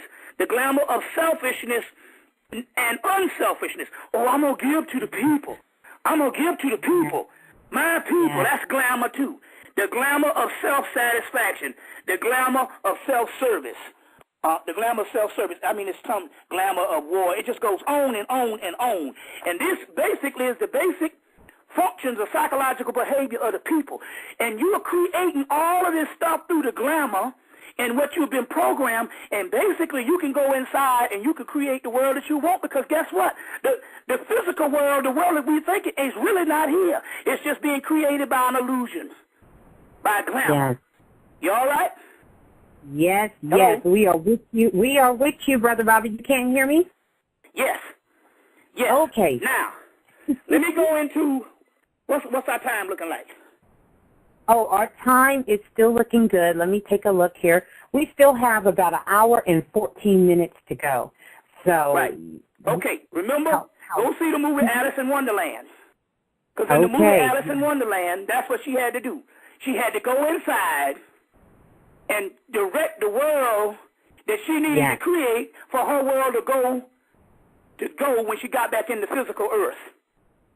You see what I'm saying? The new one, because this is there's about 4 or 5 Alice in Wonderlands. I never could get through them with the little girl. This one you could get through because the girl. I think her story starts when she's at 20 or 19, and she goes back to Wonderland. So it's the one that's in the movies now with Tim Burton. Go see that particular movie, because that's exactly what they're talking about. You got to go in the inner world, inside of you. Remember, heaven is within, to change the world on the outside of you. And this movie is a great example of that. So go and see that particular movie. You see what I'm saying? That particular movie. Let's see here. Now, let me give you something else. That we can deal with right now. You want to inquire for those people that still want to find love? Well, we had to go overseas and get some instructions on love magic. So we got a CD on love magic. So please inquire. Please inquire. And guess what the first thing they say on this CD? What is the it, love that you're trying to get? You got to fall in love with self. That's it. To attract that love that you're trying to get. And if it's eluding you, it's because you are not in love with self. That's right. You see what I'm saying? Right. You got to change from the inside. You see what I'm saying? We just saw a movie today that she's out of your league. And in this movie they was dropping the same thing. You got to fall in love with self in order to feel that you deserve somebody that you think is out of your league. Well, we got some love magic too. Please inquire for the love magic, because you might want to get a hold of some of that type of stuff and deal with the instructions on what they tell you to do. But the first instruction, they say you got to work on self. That's right. Another DVD is out. The 2 guys used to play on Nickelodeon called Good Burger. One of the guys is on Saturday Night Live now. And the other one appeared in a Mystery Men movie in the late 90s, and he just disappeared. What's the guy? I think it's Kev. It was the skinny guy. Yes. Right. He got a new movie out called See Dick Run. Now, what this movie is about, remember I said that there's an article in the Ghanaian newspaper in Ghana where this guy went and had sex with a prostitute, and then after he had sex with the prostitute, it was in the Ghanaian paper. She and didn't pay her money. She took his penis away. His dick disappeared. And so then we found books. There's a book called Demons of the Flesh, and in that book they talk about how over in Kenya they got these women that can snatch your penis. I think it's either called Demons of the Flesh, or it's also called Sex and the Paranormal. I think it's called Sex. That's right. It's called Sex and the Paranormal. And in that book, they talk about the penis snatchers of Kenya. Well, in this movie, that's what happened. This guy was sleeping with a whole bunch of women, and a voodoo goddess came and took his shit. And it's interesting. So they cleaned it up at the end when they said, you know, he got knocked out by this woman, and while he was out, this whole dream occurred that he didn't have a penis. But so they'll give you the knowledge or something, and they'll put you back to sleep. But nevertheless, they're just trying to. It's just bearing witness that we did have that type of magic and stuff like that. That's not necessary these days, girls. So, you know, on that particular level. All right. All right. So now we're going to get, let me see we're going to get to the crux of, it's interesting here. You know, there's an angel called Barakiel. There's an angel called Barakiel. Barakiel. Barakiel. So it's amazing that he won. It's amazing that he won Barack Obama, because there's an angel called Barakiel, and Barakiel, and you get the book. There's a definitive text. It's called the Dictionary of Angels, including Fallen Angels, by Gustav Davison, Gustav Davison. The Dictionary of Angels, including Fallen Angels. And in there, they'll read on Barakiel. And they say Barakiel, one of the things he does, he's a god of lightning, like the whole Shango thing we talked about. But they also say what he does, one of his things, is to take risk and chances that most people won't take. So, you know, the whole healthcare thing and all this type of stuff here. So it's just interesting here. I'm just adding that on in there, the whole Barakiel thing. Okay. Now we come, well, a few other things. Let's deal with this one last part. Then we're going to go what this all came to be and what they're hiding from you. They put out a whole movie this summer to keep you blind from the fact of something. So, but let me go into the other part, and that is this. Last Easter, well, the Easter last year, 2009, my Uncle Maceo died. Very powerful spirit. Very powerful spirit. This year, Linda, my queen, has a friend, they call her Chickadee. Anyway, this woman made the transition. So about 2 weeks, the day that the Alice in Wonderland, about 3 weeks ago, when Alice in Wonderland came out, we rode out to go to the movies where we stopped at a Marshall's, because she had to get these two gnomes. Gnomes are elf-like figures. And then we found an actual little couch that is made out of tree branches, and we went home and put an entire fairy kingdom together, and we worked on that fairy kingdom for about a week with different ones. We found 2 black fairies, and remember I told you that that they have the sister what's her name, Rosalind Jeffries, the wife of Leonard Jeffries. Started going to Africa in the 1950s, I think late 1950s, early 1960s. And she went to Africa for almost 20-something years. And then she said she watched some of my videos and went back to Africa in 1994 and started telling them about metaphysical thing. And the Africans looked at her and pointed to the trees, and there was little people living in the trees. Yes, I remember that. I've been coming here for over 20-something years. No, over 30 years. So I've been coming for here over 30 years, and you never showed me shit. They say you never asked. It was also to say, you know, we don't like to scare you all if you don't ask those things. But there was little fairy people in the trees. And recently, I told you about a sister named Aviva went over, and little fairies. She moved back to Africa, and the fairies came in her room and told her to go back to America. Wow. And another sister that used to have a blog talk radio out in L.A., she went and she saw the fairy people, and they told her about a book, and they called the Kawi. The Kawi. So this Chickadee woman died, and so what happened was, so what happened when you look at this Arabello, when you get this information on Arabello, the one that you get rich quick, he looks like a fairy. But but when Chickadee died, Linda said I believe she was a fairy. And then we figured it out that it was her that came through and had us build that kingdom The fairy, so when she died on Easter, she could come through. So that fairy energy is here. That fairy energy is here, and that is nothing but the ancestral energy. The ancestral energy. So I want you to get a book and start studying the fairy. And they are the gods of nature. You want, huh? Yeah, well, I want to get a book. There's a book called The Enchantment of the Fairy Realm.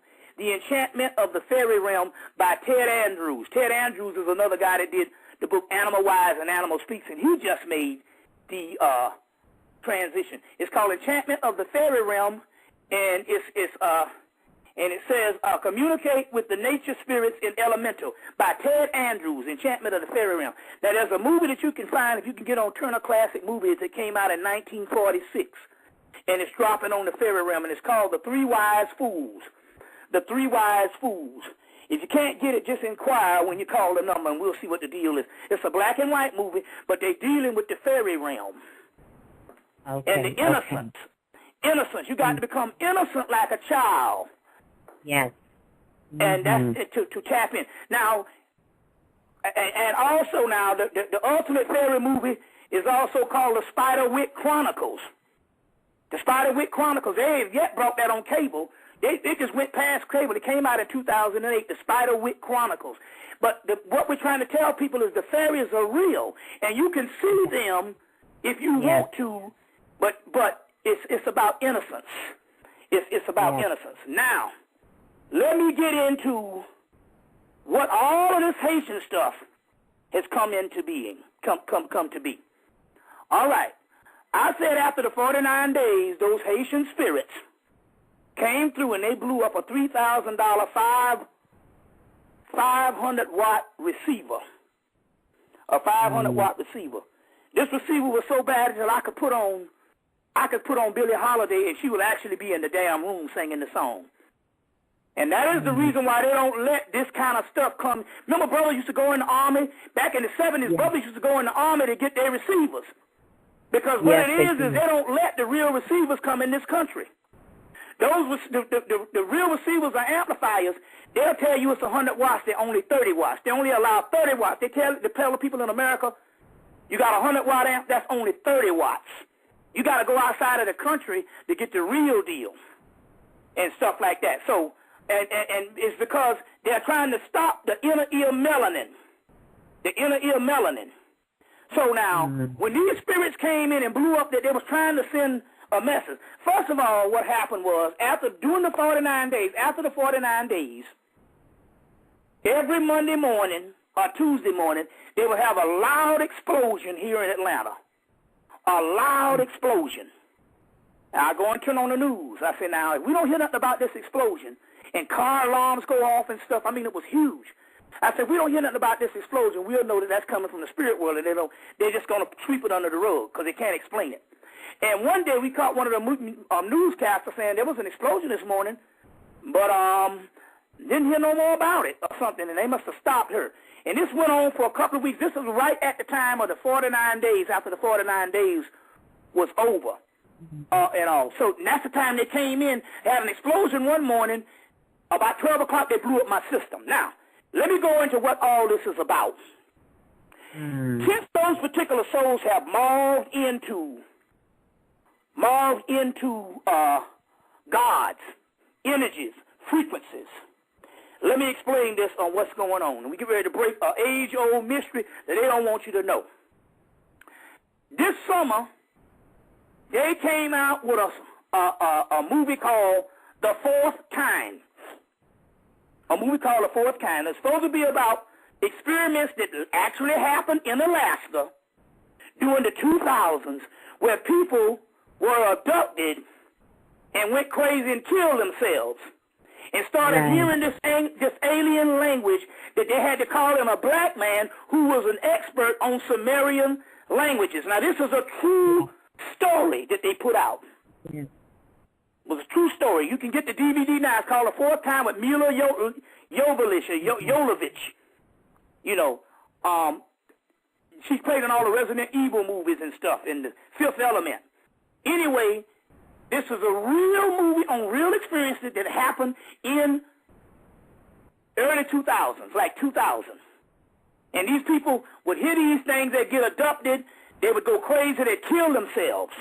But they was hearing this language, and they called a black man who had studied Sumerian languages when he would translate what was coming out of these people's mouth. They never got to the bottom of it, but it was these abductions. This is what the deal here is. Now, this is the key, because I've had arguments with people on this. Those abductions are done by the American government or the world government or the people who are the conspirators that rule the world. And those abductions, because real aliens or real spirituals or spirit beings don't have to abduct nobody. And why is it that all the abductees are mostly white? See, they so racist until they can't even try to say, well, we need to put some black people up in here, pay some black people. You see what I'm saying? Right. To make this thing. Because they already know. All these black people, we the original people on earth. All these black people walking around, you ain't heard no black people being abducted. And if they are, they're under some government experiment. So these are government experiments that was taken out by the government. They even go as far as put on the spaceship, the spacesuits. We saw that in the movie Fire in the Sky. Now, why would they go through this painstaking thing? So they had all these abduction things that they did, but this movie came out, and they literally showed you that this thing could be true. But what they didn't tell you, it was the government was literally going into Alaska and abducting these people and giving them this Sumerian language. Because, see, all the other abductions, you go, well, where are they from? So they'll give you this Sumerian language and stuff. This was the government doing this. Now, this is the key. This is all put together for one reason, to take it off of who the true aliens are. And I'm getting ready to break this great mystery, and we're going to put this to bed, but it's going to be a revelation for us. It's going to be a revelation for us from now on. We're getting ready to solve the extraterrestrial problem tonight. I argued that you can go out in the street, and if you know what to look at, you can see the spaceships.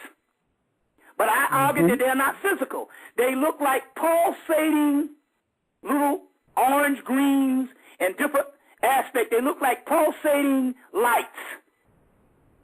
That is what the true spaceships are. And I told you we got to document it when I was up in Brooklyn at the Slave Theater, and I told the people that the spaceship was going to appear.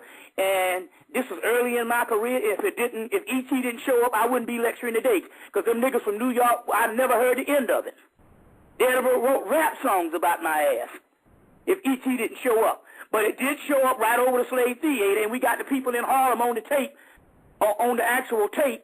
We even got the people in Harlem bearing witness the second night in Harlem, bearing witness that the Sister Burt had put on, bearing witness that those ships did appear. Now, this is the key. Those ships are not physical. They are spiritual. They are spiritual, but you have to know exactly what they are. There was a pole shift with the Haitian thing. There's a pole shift. But the pole shift just is nothing but the Earth's Kundalini. Just as there's a pole shift that is the Earth's Kundalini, there's a pole shift in us, a Kundalini shift in us.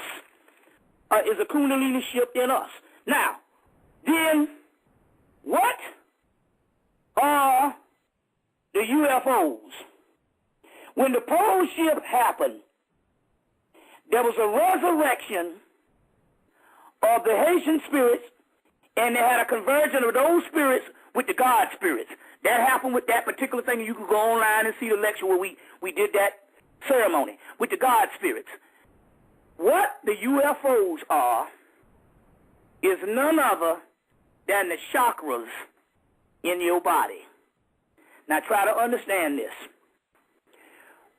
Whenever you die, or whenever most of the people die, they're unenlightened. So their chakras don't shine because of the simple fact they haven't been enlightened on earth.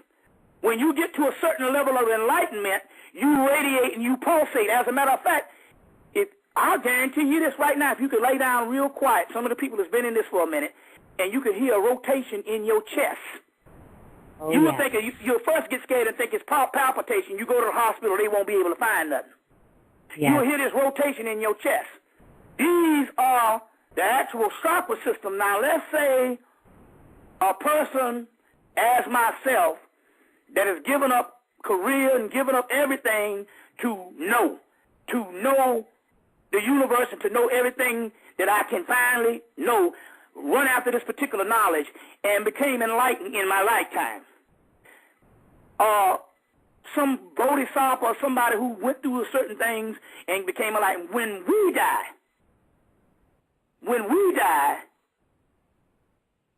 you can go outside and see a pulsating chakra. The chakra systems in our body are none other than those spaceships out there. So whenever you see, so they got to tell you about the physical spaceships that they've been trying to put past a man-made UFOs from 1947 up until now, Area 51, to camouflage the aspect and to give you a distraction of the real spaceships. So whenever you see the real spaceships, they are pulsating chakras of enlightened beings who have made the transition, and they were enlightened at a certain level until those chakras that pulsate in the body pulsate in the atmosphere, in the universe. You see what I'm saying? So the Ascended Masters are nothing but the chakras that they call UFOs. Let's put it this way. The UFOs that the people see strange lights in the skies is nothing but the pulsating chakras of Ascended Masters. Now, I'm going to read something to you. Okay. Right quick. You got Aleister Crowley, the great occultist, died in 1947. Before he died, a guy in his 20s sat under his feet and became the head of the OTO, and later on was excommunicated from the OTO because he basically took, OTO is actually Crowley's system, and basically he started writing a series of books in the 1970s. The first book from the 1970s is called Magical Revival, and he wrote a series of books. He wrote 9 books from 1970 to 2003. First book is called The Magical Revival. Last book is Ninth Arch. He wrote 9 books, and they excommunicated him. He is the persona non grata of the occult world, but he's the greatest occultist of modern times. His name is Kenneth Grant, and the reason why they ostracized him because he dare say that all this shit was black and all this shit was African. Basically. The same excommunication they did and shut down of Gerald Massey from 1907, and this guy was a Masseyite, and he said the entire cult world and all of this stuff goes back to black, or goes back to African, or goes back to the indigenous people around the world, not the continent of Africa, just so happened to be the original people being black. Even your original Aryans were black. You know, the white Aryan is only a 1930s invention. But I want to read something to you. Of what he's trying to explain about the Holy Grail.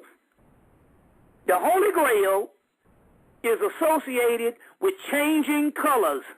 The Grail is a shallow disc or a saucer that is significant.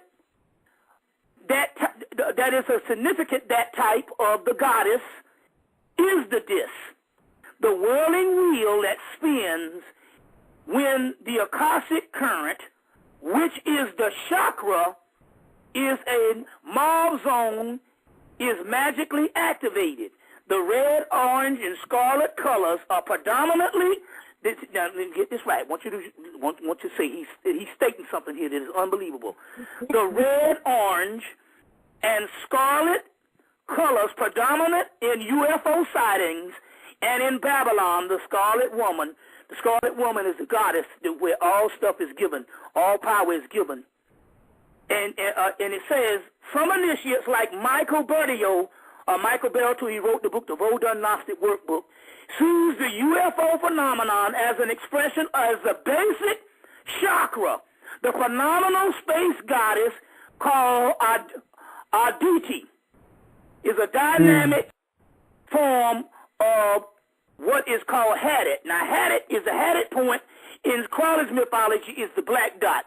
Harriet, it says Newt, and then they say Harriet is the manifestation of Newt. So Newt is the great mother.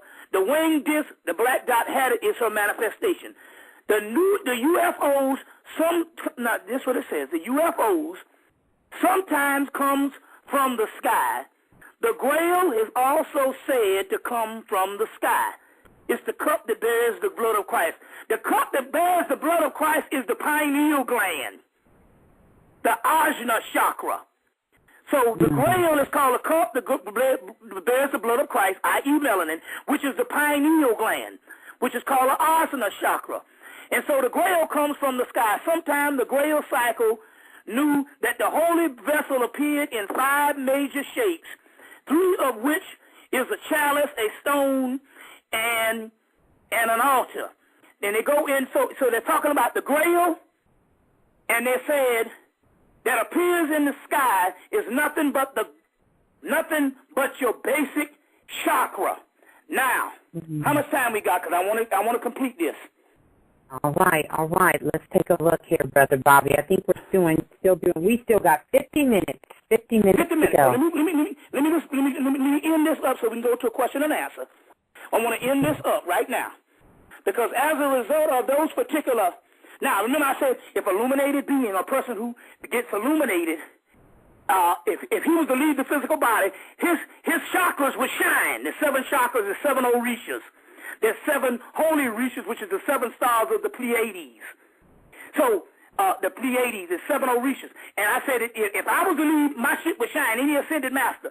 Well, we just put all those hundreds of souls, 120,000 souls and counting, and even more with Katrina, we just put them with the gods, and the gods merge with them and morph with them. It's called the morph zone. And they morphed with them, and as a result, those basic chakras are shining, and that is your extraterrestrial army.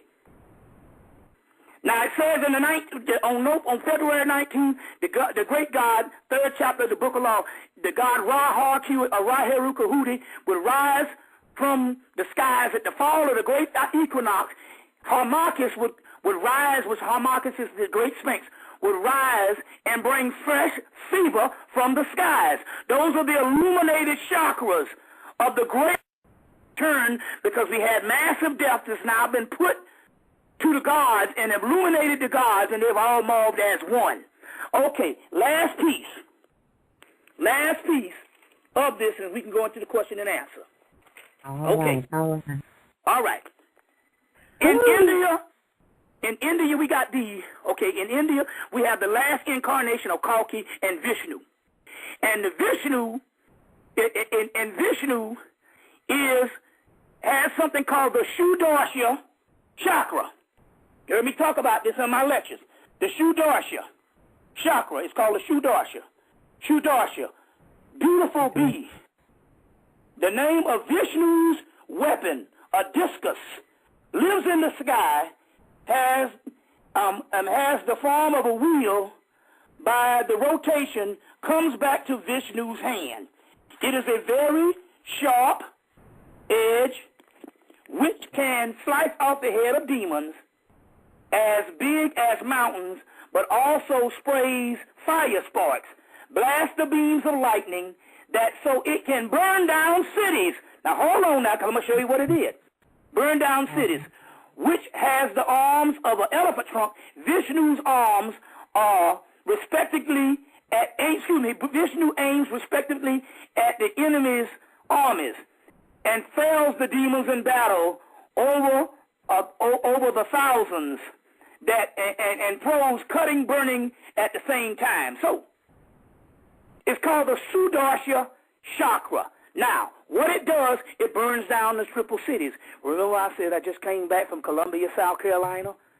And it's not there anymore, although the people are there. It's just a little college town hanging on, but Mullen, South Carolina is not there. That is a form of God's chakras, the chakras of enlightened beings burning down the cities.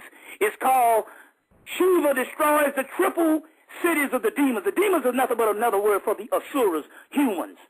We create these illusionary cities called Maya that we live in, and they're called the triple cities of illusion, but the chakras are what's burning them down. The Golden Compass, the movie talks about everybody has a demon. That demon is the daemon, which is melanin, which is called daemonic, the good daemon, which is melanin, which you get the word daemon, amon, hidden substance. But those daemons are nothing but the chakra systems inside of us. Now, remember, we got 160 chakras. We got 7 major chakras. Most of these active here are dealing with the third eye chakras, which is the Sudarsha chakra. And then you got the Goetia, which is the demons, but those, they have seals, and you ever look at the Goetia, which is supposed to be the demons of Solomon, that bind these demons in his signet ring. But they are seals, and those seals are nothing but chakras. Now, so the angels, which were the angelic archangel hosts, and the Damians, demons, that's nothing but the souls of the Asuras, which is the humans, i.e. Haitians, unite in Sudarsha. So that when the angels and the demons, remember the angels and demon movies that's coming out, that came out? Yes. That's actually talking about the archangel energy and the Damianic energy, which is just talking about the hidden chakras inside of the physical body. And the angels and demons, when they unite, i.e. Haiti, and those souls, tsunami, what have you, Katrina, and those particular souls that are passed on, when they unite, then they unite in what is called Sudarsha. That's the Sudarsha chakra. The Sudarsha chakra is also called Merkaba. Merkaba is Ezekiel's wheel. The Sri Yantra, the ultimate symbol of the Yantra, of the ultimate symbol of the goddess, is the Sudarsha chakra. The Sudarsha chakra destroys the triple cities.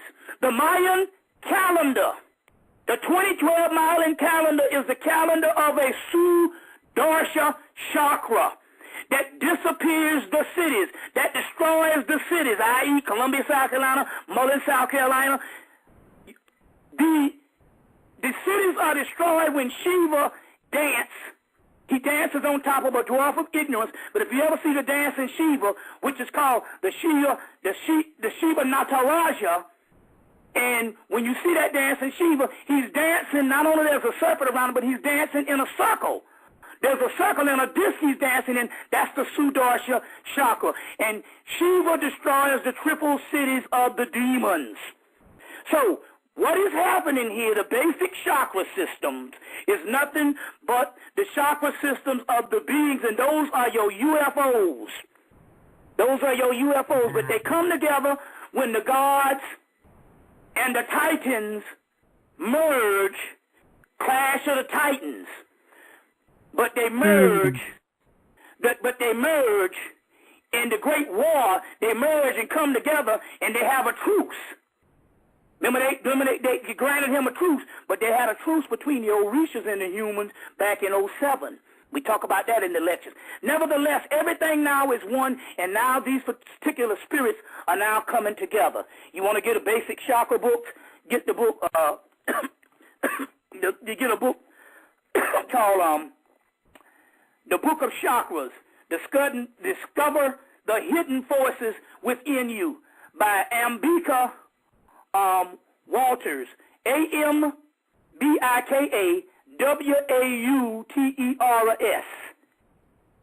The Book of the Chakras. Another book is called The Wheel of Life. It might be changed to a new book, but The Wheels of Life by Anodea Judith. ANODEA Judith. JUDITH. So this particular thing, the extraterrestrials are here. They are now being empowered. The whole angel and all of that type of stuff. But what you don't realize is it's going on inside of you. Your extraterrestrials is your 7 major chakras and your 160 chakras all together. And this is what is going down. Let's go to some question and answers. All right, all right. Listen so that Mayan calendar? Yes. Right. Mayan calendar, that's the chakra. You see that round Mayan calendar? That's the end chakra. You had a earthquake in Haiti. on the 12th of January. You had an aftershock on the 20th of January. 2012. That's right. 20 damn 12. That's right. That's this right. shit is happening now, which I've been telling people for years. Wow. So now, so let's go into a question and answer. But before we do that, let's put this one thing up again to get the stimulus package and get the other items I have talked about tonight, as well as the videos, the CDs, the picture package. You all really need to get up on that one and put those pictures in your house. Call that number 678-358-1055. 678-358-1055. Let's go to a question and answer. All right. Listen up, everyone. I do want to remind you why I have your attention here really quick. We're going to go to question and answer. I'll put the number up for Brother Bobby Hemmitt for the picture package, DVD, CD, 678-358-1055. For those of you who are also trying to get the herb pack from Brother Panic, make sure you email him at panicpack, so P-A-C-K, at hotmail.com, and get you that panic pack to open up the pineal gland. Lots of information that Brother Bobby is dropping. Make sure we have 40 minutes here left to go in the forum. Brother Bobby, definitely would love to have you come back to do another part to this. We're going to have Brother Panic follow us up on Friday night to continue. We'll close out with that. Now, if you're on the phone line, please press 1 if you have a question. Make sure your computer speakers are off, and we're going to go to this. Make your questions quick so we can get to it. All right, calling in on line number 39, calling in from area code 813. You're live in a remix. Please tell us who you are and where you're calling from. This is Ramses from Tampa, Florida. All right, Robbie, you got a question for Brother Bobby? Yes, I totally agree with what he was saying about the UFO thing. I've done some research on the whole thing. Okay, brother, you got a question. We got about 40 minutes. Come with your question so we can try to get to everybody. I have a question. I have a question on what does he think about the teacher, Dr. Malachi Zior? What's his outlook? Dr. York, he taught people that normally wouldn't get access to that particular information. He did do that. You see, C. Freeman L. say, when people are in certain organizations and stuff, it's because they're supposed to be in those particular organizations. And he did his particular job, and as a result of him doing his job, he left. Not in a spaceship, but he just basically left so that the people could get on with being the gods. And he as much as told people this in 1999 in a conversation at the Omni Hotel. He says, time for you all to become gods. So basically that's that. That's that. But as far as him going to the planet Ritz, no, he didn't do that. He's in a maximum security prison. And you know the rest of that, so. Yeah. All right. Okay. Thank you for calling in. Yeah. All right. We're going to go to the next caller calling in from on line number 443.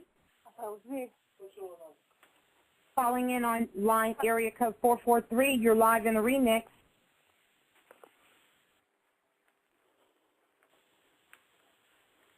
All right. They don't have anything to say. We'll go to the next caller. Calling in on area code 337. You're live in the remix. Yes, hello. Hey, peace, Brother Bobby, Ms. Blue. Can't even take time to express my appreciation to you guys. I'm in South Louisiana, approximately 2.5 hours from New Orleans. And, Brother Bobby, you put me on the path, and, thank you for that. My question is, I just want to know, with the powers that be, with duality in mind, how do you think the powers that be are going to manipulate their technologies to, as far as UFOs and things, because with my research, I'm aware that, they have some sort of access to these technologies to manipulate us as the people, to get us, caught up in the whole media and everything else pushes us towards. How do you think they're going to use that against us, or what is your take on that, brother? Brother Bobby? Let me make sure Brother Bobby is still with us. Hold on. Hello, can you hear me? Yes, sir. Yeah, Can you hear me? Hear you now. We can hear you now, Brother Bobby. Okay, this is what's going on. The only thing that they're caught up in is this. For the mere fact that you are focusing on them, they have already won the war. You're supposed to be about your agenda and what you're getting into, and you worried about some damn people that are weak. They don't have no fucking technology but some old round airplanes. They don't have no UFO. They got some round airplanes. They've been abducting people and shitting people for the last 60-something years. They don't have no technology. We give them more power than they have, and the power that they have is you so busy looking for their agenda on what they're going to do, and you ain't, and that's why I have to come on and explain what our agenda is. You're not tapped in because they've given us an agenda of fear. Fuck dealing with them in that fear of what they're going to do, because you never know what they're going to do, but then again, on the other hand, you are the gods. What is your agenda?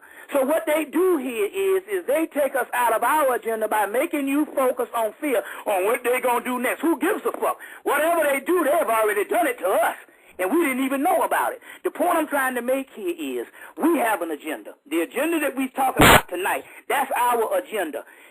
Damn them and what they're going to do. If you focus on that, just like they say, when I said it first, I say you create. Can you still hear me? Yes. Hello? Yes.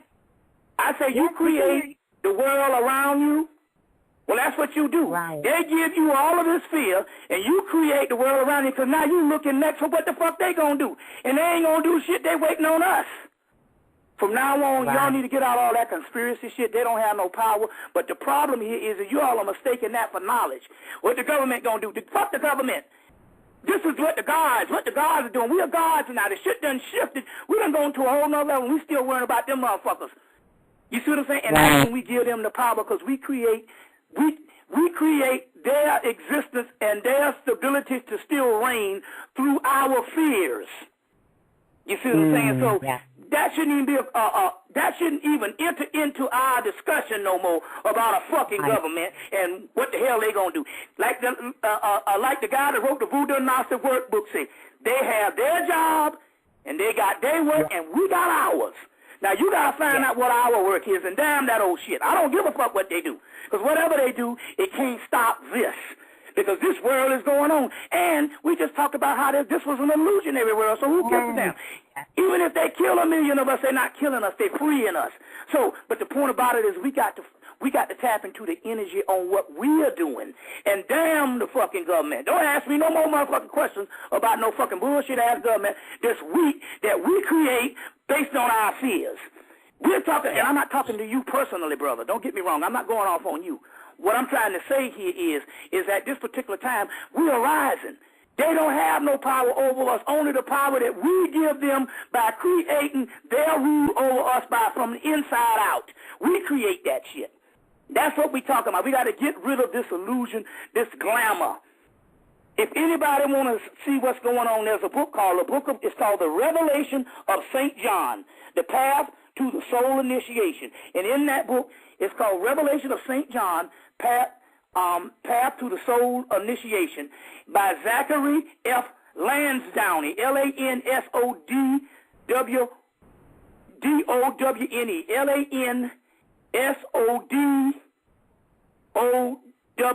Lansdowne, Zachary F. Lansdowne, The Revelation of St. John. And in there they go into the chapter of the Apocalypse dealing with glamour and Maya illusion. Glamour. And that's what it is. So that's what we got to get past is our own idiosyncrasies to see the gods in us. You see? Yes. So I'm not going off on you, brother. I'm just trying to say they don't have no power. And this is now we're talking about the return of the gods. Damn what they gonna do. They can't do shit. Only thing they could do was to give us a Barack Obama. You see what I'm saying? So we can focus on him not giving us nothing, because that ain't his job to give us nothing. His job was to herald the coming of the rise of the gods, and he did that on damn Inauguration Day. But the rest of this stuff here is, damn the government, they don't have no power. We're talking about a whole other realm here, and they don't even belong to it. Don't even know what's going on, and can't do shit about it. You see? Yes. So give me some questions. The next call. All right. Going to the next caller calling in from 402. You are live in the remix. Hello? 402? Yes, hello. Hello, Miss Blue. Hello, Brother Bobby. How are you doing? How you doing? I remember you did a reading for me in Omaha, Nebraska, in December. Yeah. Do you remember me? My name is Adema. Yes. Okay, I have a question about what you had talked about going back to South Carolina. Right. About back home. Well, recently, I have been in the States for 18 years. I was in Nigeria. And I have this overwhelming fear of going back to Nigeria. And I also had the stimulus package. And after doing the stimulus package, all these things, wonderful things have been happening, especially the boyfriend that I went out with in high school contacted me, and I hadn't heard from him in 20 years, and we're about to be engaged and married. And he's Yoruba, and his name is Babajide. And that's just, yeah. And I haven't, ever since I've been in the States, I've not had any, like, real relationship until after I left Nigeria. And I always question why I came, and I've gone through so many stages in my life and, I guess, initiations to the point where I'm so much different now than when I left. So that was the one question I had about going back. And, I mean, I have this feeling that, not that I'll get... You still haven't phrased the question. What is the question? What's the final question? What do you... Like, what's the question you want me to answer for you? If I go is it okay to go back? Yeah. The holy ground is where you stand. As long as you know that you are the God within, you can go around the planet. Because it's not the outside. That's an illusion. It's inside. So, yeah, you're able to do all of that now because you're not dependent on destinations and geographical locations to set your patterns for you or to set your reality for you. Now you can go back because you're dealing with the inner self. You got illuminated chakra, so you can go to fucking Timbuktu or you can go to damn China.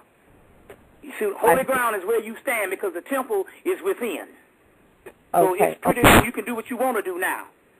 Long as you realize that geographical locations does not dictate your reality. Your reality is coming from inside, and this is what you make it. Okay, so if I go there, I won't, like, feel ill or anything like that, like you had mentioned. Well, even before your feelings and everything has to do with you on the inside. That's what I'm trying to say. Right, you see what I'm saying? Right. It has to do with on the inside. And that's whether you're in Alabama or New York City. It's all the same now. The earth realm, you see what I'm saying, is an illusion, and it's disappearing as we talk. Right. So right now we're talking about sustaining yourself from the inside. So it doesn't matter. You can go back. Okay. You know, what have you, as long as you the goddess is going back. Right.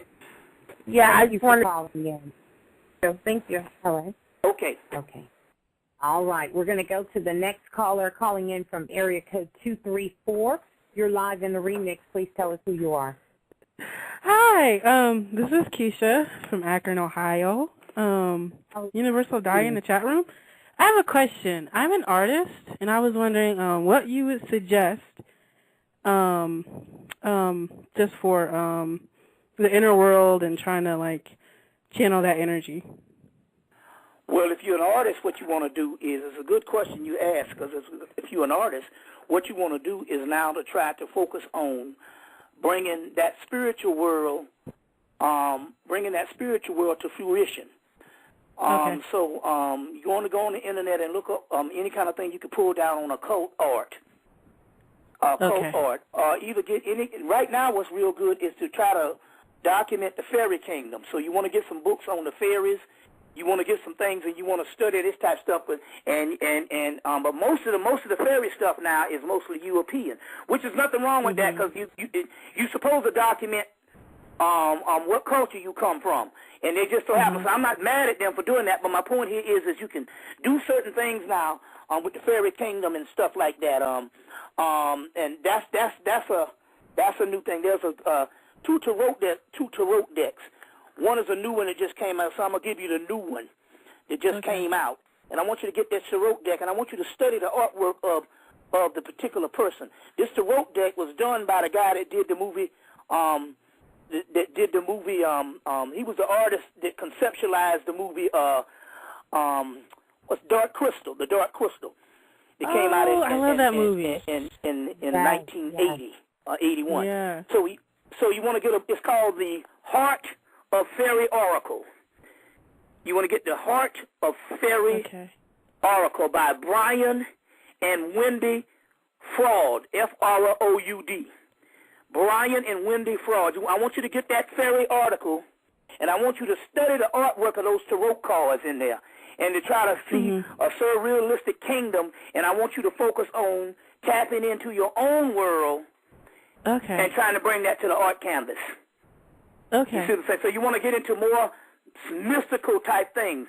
Now, do not, there are no rules to what you draw. Just have confidence on what comes out from the inner self and put that on the canvas. But I just want to give you a variation or a diagram to go by just to see the kind of stuff that these white folks is into. And we got to get up into. You see, so you're saying the Heart of Fairy Oracle by Brian? But still, you might want to get this book anyway. It's called you might want to get it anyway. I'm talking about just the people out there, because it's a fairy article. So since the oracle now, the fairy world is back, I'm telling the people that you can, even the ones that's not artists, just to get this, just to see. It's called the Heart of Fairy Oracle. The Heart of Fairy Oracle. They put out one earlier. Called the Fairy Oracle. The Fairies Oracle, but the one you want to get now is the new one that just came out. And just to look at those beautiful things, the beautiful. They got one sister up in there too, up in the new one and stuff.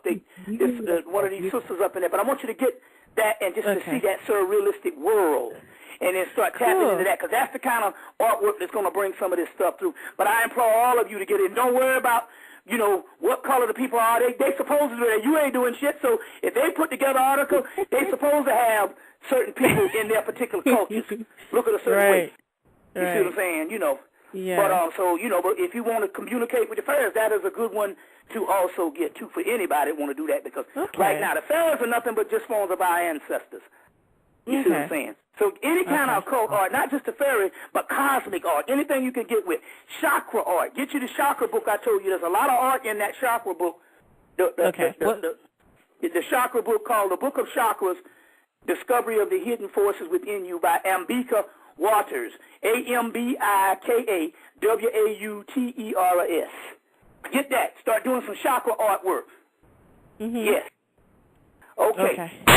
Thank you. All right. You're welcome. Take pictures of the gods and the goddesses. Also, anything. Right. Yes, we're going to continue on. Calling in from area code 209, you are live in the remix. Please tell us who you are. Hey, how you doing? This is David Morris. I'm calling you guys from California. How you doing? The remix family, Bobby Hemmitt, Brother Panic. I give you a call here.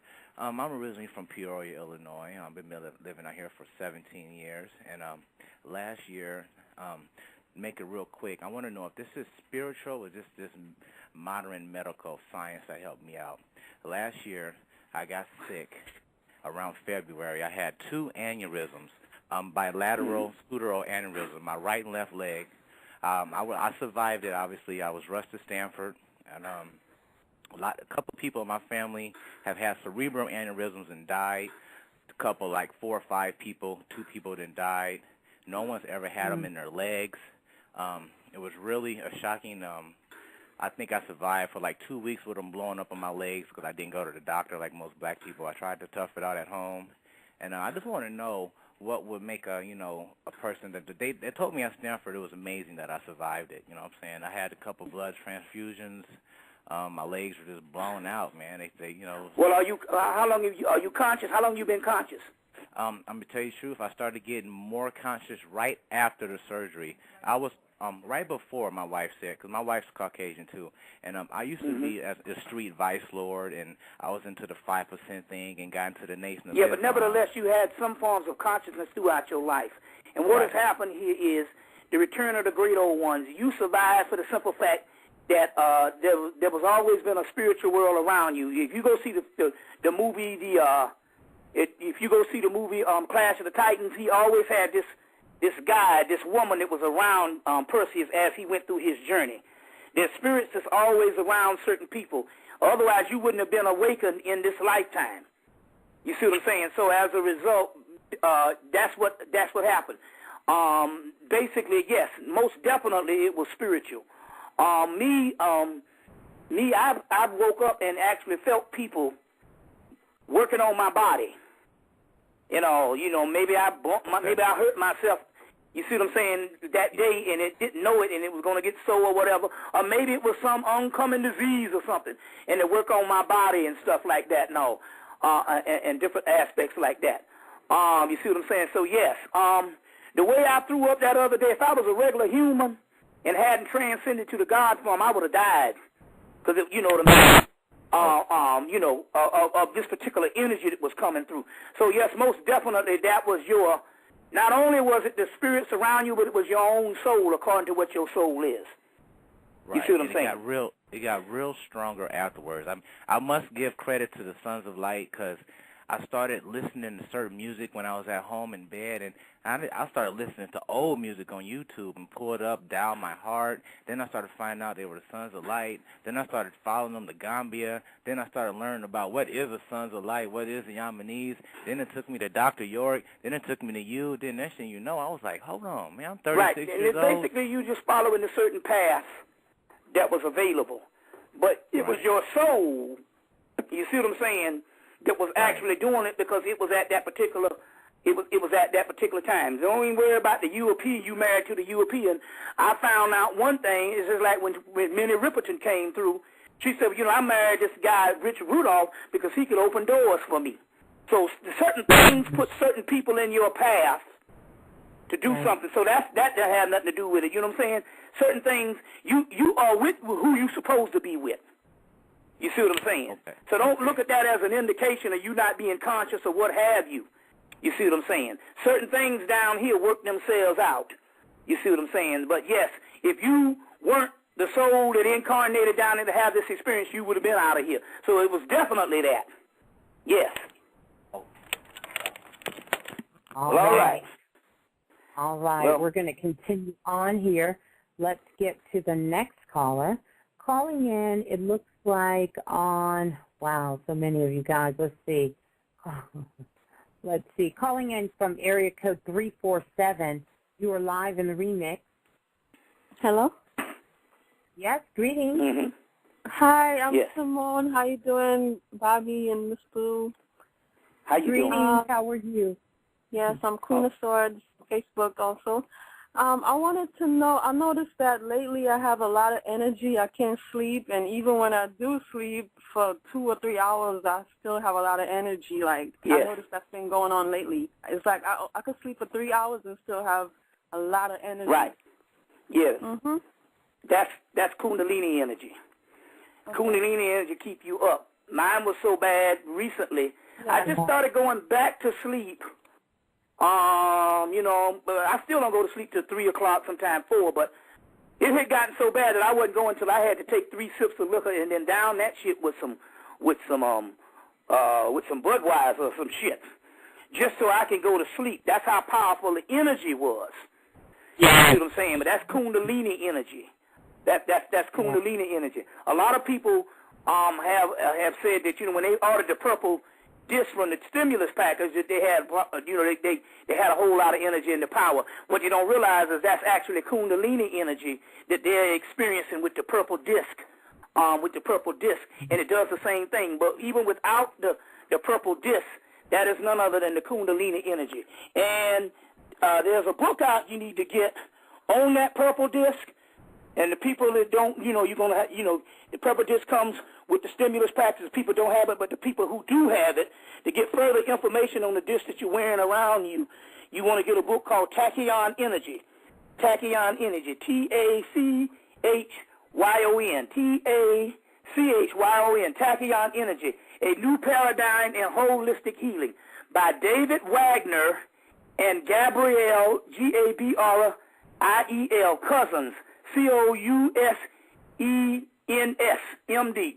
David Wagner and Gabrielle Cousins. It's called Tachyon Energy. You go online and order this particular book. It is out of this world. But one of the main things they talk about is the Kundalini energy. So even without that, that's what that is, that you can't get to sleep. It's your Kundalini energy is rising. The Earth's Kundalini energy is risen. And because of these souls now have risen with those gods, their Kundalini energy is permeating, which is also what you're also feeling. And all of this is the 2012 chakra. Yes. All right. And the chakras line up with the Kundalini. So it's your own God force coming into being. Tachyon Energy by David Wagner and Gabrielle Cousins. Get the book. All right. On the purple disc. On the purple disc. We're going to continue on with more questions. We have about 16 minutes left to go in the forum. Calling in from area code 520. You are live in the remix. Please tell us who you are. Peace, y'all. This is Oluwa Coyote in Tucson, Arizona. And just to, go off of what you just said, Bobby, I want people to know that, when that Kundalini energy rises, don't be scared of it. Let it come through. You'll feel electrocuted. You might be in your bed like, what's going on? Brother, yes, beautiful. Do you have a question for Brother Bobby? All right, my bad. All right, my question is, Bobby, about 10 years ago on your tape, you said something about Thunderbird, and you said that there's a medicine woman that walks with Thunderbird. She comes and visits. No, I never said Thunderbird. You got that wrong. I said Thunder Dog. Thunder Dog. That's who I was talking about. Thunder Dog was an entity that rose up in the Native American mounds called the Pinson Mounds. That's in Jackson, Tennessee. That's the same place where Gil Scott Heron was from, and also Lemoyne-Owen College, a black college down there. Jackson, Tennessee is maybe 2 hours away from Nashville, and they have a mound complex down there. And we used to go to those mound complexes in 1994, and we went down there and we rose up a Native American equivalent of Anubis called Thunderdog. They wore these white clothing and had this horse, and he told us to put together a Thunderdog altar. But it's interesting. But it's interesting you would talk about the Thunderbird because that's none other than Horus. That's none other than a Native American form of Horus. Native American form of Horus, and there's plenty of stuff on the internet based on that. But the one and I don't know whether I mispronounced it in the lecture, but I talk about Thunderdog. I even got a tape called Thunderdog in the Motor City. But so Thunderdog is a Native American deity that we talk about, and I used to talk about in the 90s, and that was the one I was connected to. So what's is there a medicine woman along that walks with him that you said? Probably so.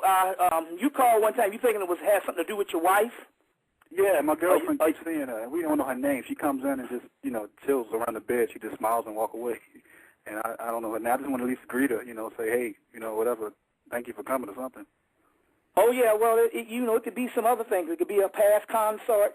It could be several things, several things. And there's some people that can probably ultimately give you a reading and find out about those types of things. Yes.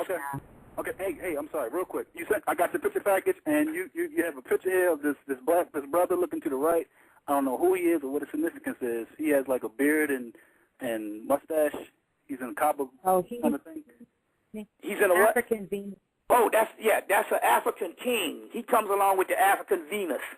He was an African king in the 1800s. The French artist that came down, he came to visit the king, and he visited the king, and then he saw this beautiful woman and sculpted her and called it African Venus. But he has hundreds of those things. They had an exhibit in New York on the different ones. But he's just an African king, a Sudanese king from the Sudan. Yes. Okay. He's in the ancestor realm, so he's powerful. And then you got the African Venus. She's real powerful. Yes. And it documents the documents dreads from you know what I'm saying? Because there's an argument saying that dreads are only originated in the West. But this here documents the dreads. We wore dreads on the continent. Or locks, so you want to call them, or what have you. And that documents it with that statue also. Yes. All right, bro. Okay, but she's a form of Urzuli Danta. There's two Venuses. There's a Venus that's Urzuli Frida, and then there's Urzuli Danta, which is more of the African type one. The Urzuli Frida is a mulatto that formulates in the West. Urzuli Danta is one that comes from the continent. And so that image of that African Venus for the people is only 2 color pictures you get, but that one is also Urzuli Danta. You know, and she has her story when you deal with mythology. Yes. All right. All right. All right, you too. Thank you for calling in. Let's see if we can get another question in here. We have 11 minutes to go, so next caller calling in from area code 312, please ask your question for Brother Bobby Hemmitt. Hello? 312? Can you hear me? Yes. Yes, we can. Yeah, all right. You know, people be talking about all this 2012 and shit. Like, I don't really think they understand what's going on, and I'm really tired of them asking them questions. I want to know as far as, like, the solar system is concerned, because we got Kundalini as far as the other planets is, like, heating up also. Is this just for the solar system, or is it going for the whole universe? No, this is the whole universe.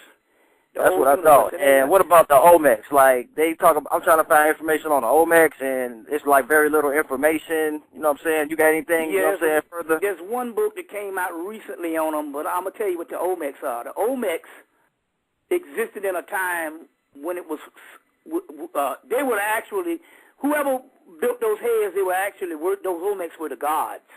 They were a deity system. They were a deity system. And so there's only one way to do it. That means that the information about them was oral and never was translated into text.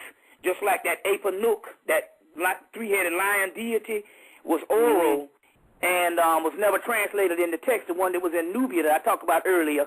Well, what you have to do with that, if you want to find out more about them, you have to go through the channel realm of the Akashic records. And you get the information from them through the Akashic records with any good psychic or any good person that can tap in. I just so happen to have one of the best on the planet, but she can't work with nobody but me. That's why I don't even loan her out, because she can't get nothing. But when she calls, you don't have to do no breathing or nothing. All we got to do is call up. This thing's no different than calling the gods up on the telephone. It's just that fast. They are right there with it. But the only thing about it here, it was a relationship that was made for me with her, because she can't do that for nobody else and stuff. Okay. You see what I'm saying? But what you want to do is find you a good one and tap in. And this is a good question you had to come up, because this is a way that we can find out things about our people. There's more than one way. We don't have to have written text, all this stuff. Nothing is never destroyed. There's whole libraries and Akashic records we can tap into. So what you want to do is go to the Akashic realm. You might be able to do it yourself. Go in and have confidence on what is coming to you, and it'll come to you like thoughts. It might not be voices at first. It'll come like thoughts, and they can channel the information and the history for you. People do it every day. It's just that we don't realize, a lot of times we don't know that there's several ways to get information, especially the information that was in an oral tradition. And a lot of the Olmec stuff probably was and never got translated into text. So you do it that way, but nothing is truly lost. There is ways to do it. You just have to go to the psychic realm. Hello? Yeah, I'm here. I'm here. Yeah, so that's okay, how about, we got trapped in a physical entity, right? You got any books on that as far as, like, when we get trapped and, like, the people, you know what I'm saying, that came, you know what I'm saying, when we came down here? Stuff. There's so much information, dang. Because, they left, right? Huh? I said they left, you know what I'm saying? They didn't leave. They left. They right. left. They're inside of your body. That's where they are. They didn't leave. We got trapped into the physical, and our egos developed, and we started thinking that we were real, while our souls were those gods that got trapped in the physical. So is that what all this is about there? So we come in. Right. No, I ain't on that. But I'm saying, so your soul used to be this entity, this god. Right. And it got trapped into a physical realm and went to sleep, and therefore your ego, or the person you think you are, took over and started running things. But the thing you think that left, it didn't left. It's on the inside of you. That's the chakras I was talking about. And that's what. And so so it's coming back. Then that's what all this shit is about, right? That's why you having this conversation with me tonight. It's back. Otherwise, you wouldn't be having this conversation. You'd be like, Jesus is the answer. What a friend we have in Jesus. You'd be doing some of that shit. Right. You see, so it's back. Yes. All right. But get a book called Universe, Earth, and Man. Universe, Earth, and Man by Rudolf Steiner. And he goes into some of those things on how those vibratory rates fell. Universe, Earth, and Man by Rudolf Steiner, and also get his book Cosmic Memory. Now, he's German, so you're going to have to take your time to read him, because he's a hard read because he's German, you know, and stuff like that. Well, he was German. He died in the 30s. But you want to get the book by Rudolf Steiner, Universe, Earth, and Man. You want to get one, Cosmic Memory by him, and that'll go into some of that Atlantean period stuff on how we fell and you know, into this particular predicament. Yes. But the 2012 thing is now. It is a cycle more than it is a date. The date is the artificial thing. You see, it is now. It's happening now as we speak. This is a 2012 event that we are having tonight. Yes, it is. Well, Brother Bobby, we have 5 minutes left to go in the forum. I definitely want to invite you to come back. You're always welcome here to come share on the Remix Family. And just go ahead. I was going to let you kind of sum it up to know what we're going to be moving into to continue this. With the gods are here. You got to pay attention to those chakras. I want you to get that Revelation book, and it's a step-by-step guide. Revelation of St. John by Zachary F. Lansdowne. And that particular book, understanding the periods of apocalypse, Kundalini rising. It talks about the glamour, the Maya, and it talks about all these particular things, the union with the soul. It is an excellent read. I want you to get that. And, you know, and just get a diary and just start jotting down the smaller things that you might think, and that world will appear before you. You see. Are we still on? Yes, Hello? we are. Yes. We're still here, Brother Bobby. Yes, and so just do some of those things, you know, and just continue. I mean, it's there. You just got to pay attention to it and stop looking for it to come. It is already here, and it's going to start accelerating, especially when you put your mind to it. But right now, you can put your mind to creating what you want in your everyday life, because that's the way the power and the Kundalini energy is so powerful in us now, until you create what you want around you. So, like I said, if you want to get the stimulus packages, you want to get the picture packet, which we're really pushing, the stimulus package, which is doing wonders, and some of those other things I mentioned on the tape, throughout the tape, you need to call 678-358-1055 to get down with those things. Yes. Oh, yes. All right, and Linda will be standing by. So we will be standing by. It's not a number to hobnob. It's a number to get the orders and stuff like that. So you probably won't catch me in on them numbers, but you will be able to get in contact with Linda, and she can give you some of these products. Yes. Yes. Wonderful, wonderful. Making sure Remix Family, you guys do reach out so that you can get those products from Brother Bobby Hemmitt. Make sure you join us back here next week, Friday. We'll have Brother Panic coming to share some more information with us as we continue. To share in the remix. Yes. And we'll come to the resurrection of ODB. Yes. The resurrection of ODB next week, Friday. Don't forget to get your Panic Packs at panicpack@hotmail.com. Get up with Sister Rainwater and all those brothers and sisters doing great things out there. And for those of you still waiting on readings, know that I'll be getting to you soon. And peace and love to everyone. We're going to let Brother Bobby's commercial take us out of here. And Brother Bobby, again, thank you for another amazing share, God. Oh, always lovely. My last 10 years was based on all of the information. The last 5 years has been actual to living with these mugs. See what I'm saying? We got rituals for damn near anything you want to do, and we can give them to you tonight. That's our shit. It's a straight up ritual. You got to understand this thing of what you're dealing with here. Introducing the Bobby Hemmitt Angelic Stimulus Package, valued at over $2,500. It comes with a magical angelic check, also including magical 8, as well as a healing disc. Everything you need to stimulate your prosperity. Contact Bobby Hemmitt for reading. You also can purchase DVDs as well as audio CDs. Come on, family. Stop relying on the blurry, drowned out sounds of YouTube videos and get the authentic CDs and DVDs from Bobby Hemmitt himself. All you have to do for more information is contact the Remix Radio at gmail.com or look for Bobby Hemmitt on Facebook. Yeah, this just in, family. The new contact number for Bobby Hemmitt.